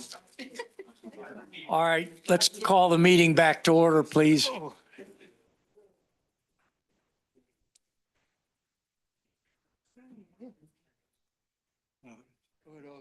We have everybody here. There we go. Mr. Merritt, Mr. Tingy, I think our record's 4 hours. Let's try not to, we're only 3 in, so let's try not to break that record tonight. Sure you won't. Okay, the meeting's called back to order, if I could. Move on to item 6E. Everybody, all hands on deck here? Yeah. Yep. Okay, item 6E, Harmony Subdivision, second filing, Second Amendment minor subdivision. Chad? Yes, thank you, Chairperson, and thank you, Commissioners. I will try to be brief with my presentation and do appreciate everyone for sticking it out with us tonight.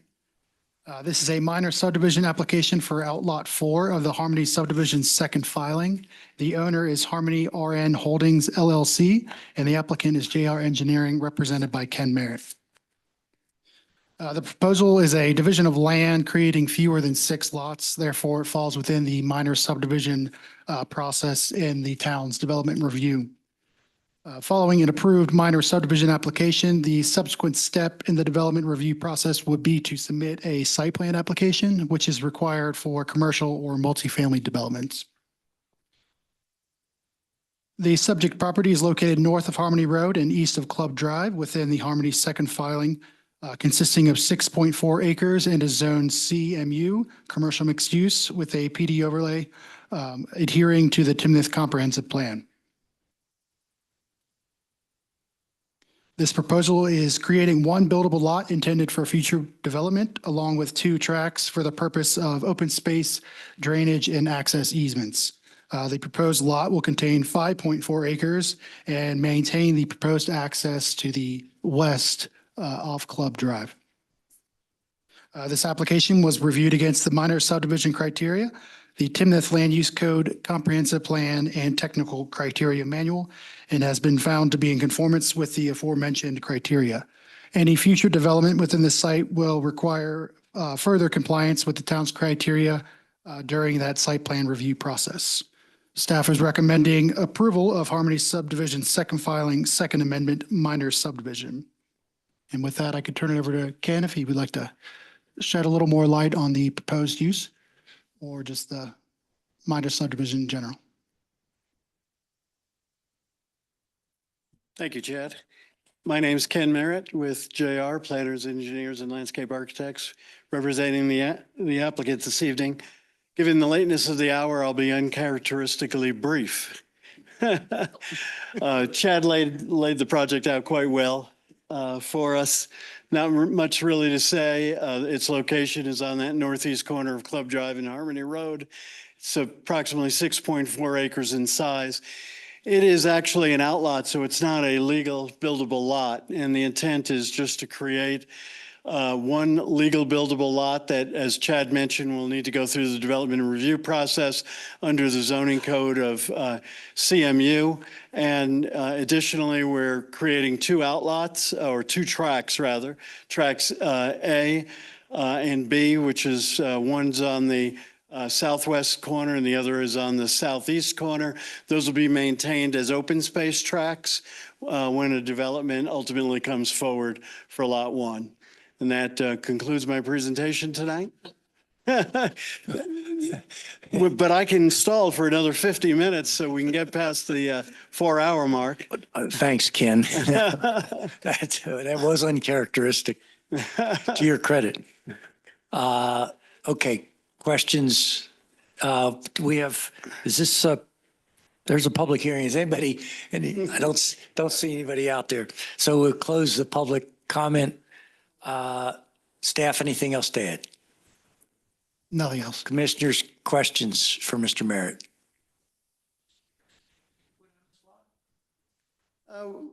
That has not come forward yet. It's CMU zone district, allows for many different particular uses, multifamily, some commercial and the like. And that's all defined in the PD overlay for the Harmony development. So I would expect that at some point in the near future, we'll bring something forward for conceptual review and consideration. And we'll be back for perhaps a little longer presentation in the future. I have no doubt. Brief comment, Phil. Yes. Simply, what we could just tell you is those two areas were needed. We wanted to control the drainage and the landscaping for those two areas, so we carved them out so that there's no confusion in the future that Harmony Club owns tract A and B, and we take care of them. We get to choose what flowers we put in there and how we do the front signage. That's really a lot of the whole reason why we did this, just to carve that out and get it done before somebody came to us and said, we want to build something here, but we want all of that. And we said, no, we're keeping those two pieces. So there you go. Thank you. Any questions about that? Any additional questions or comments? No. All right. Do I have a motion on, what, anybody? Nobody. Okay. Do I have a motion on item 6E, Harmony Subdivision, second filing, Second Amendment minor subdivision? Motion to approve Harmony subdivision, second filing, Second Amendment, minor subdivision. Have a second? Second. Moved and seconded to approve item 6E. All in favor, say aye. Aye. Opposed? Carries on a 5-0 vote. Thank you. Thank you. You guys did great. 6 minutes. Perfect. The over-under was 15. All right, any reports? Anything quickly? Nothing? Okay, do I have a motion to adjourn? So moved. Do I have a second? Second. All in favor, say aye. Aye. Opposed? We're adjourned. Thank you, everybody. Good job. You want to mention the meeting? Oh.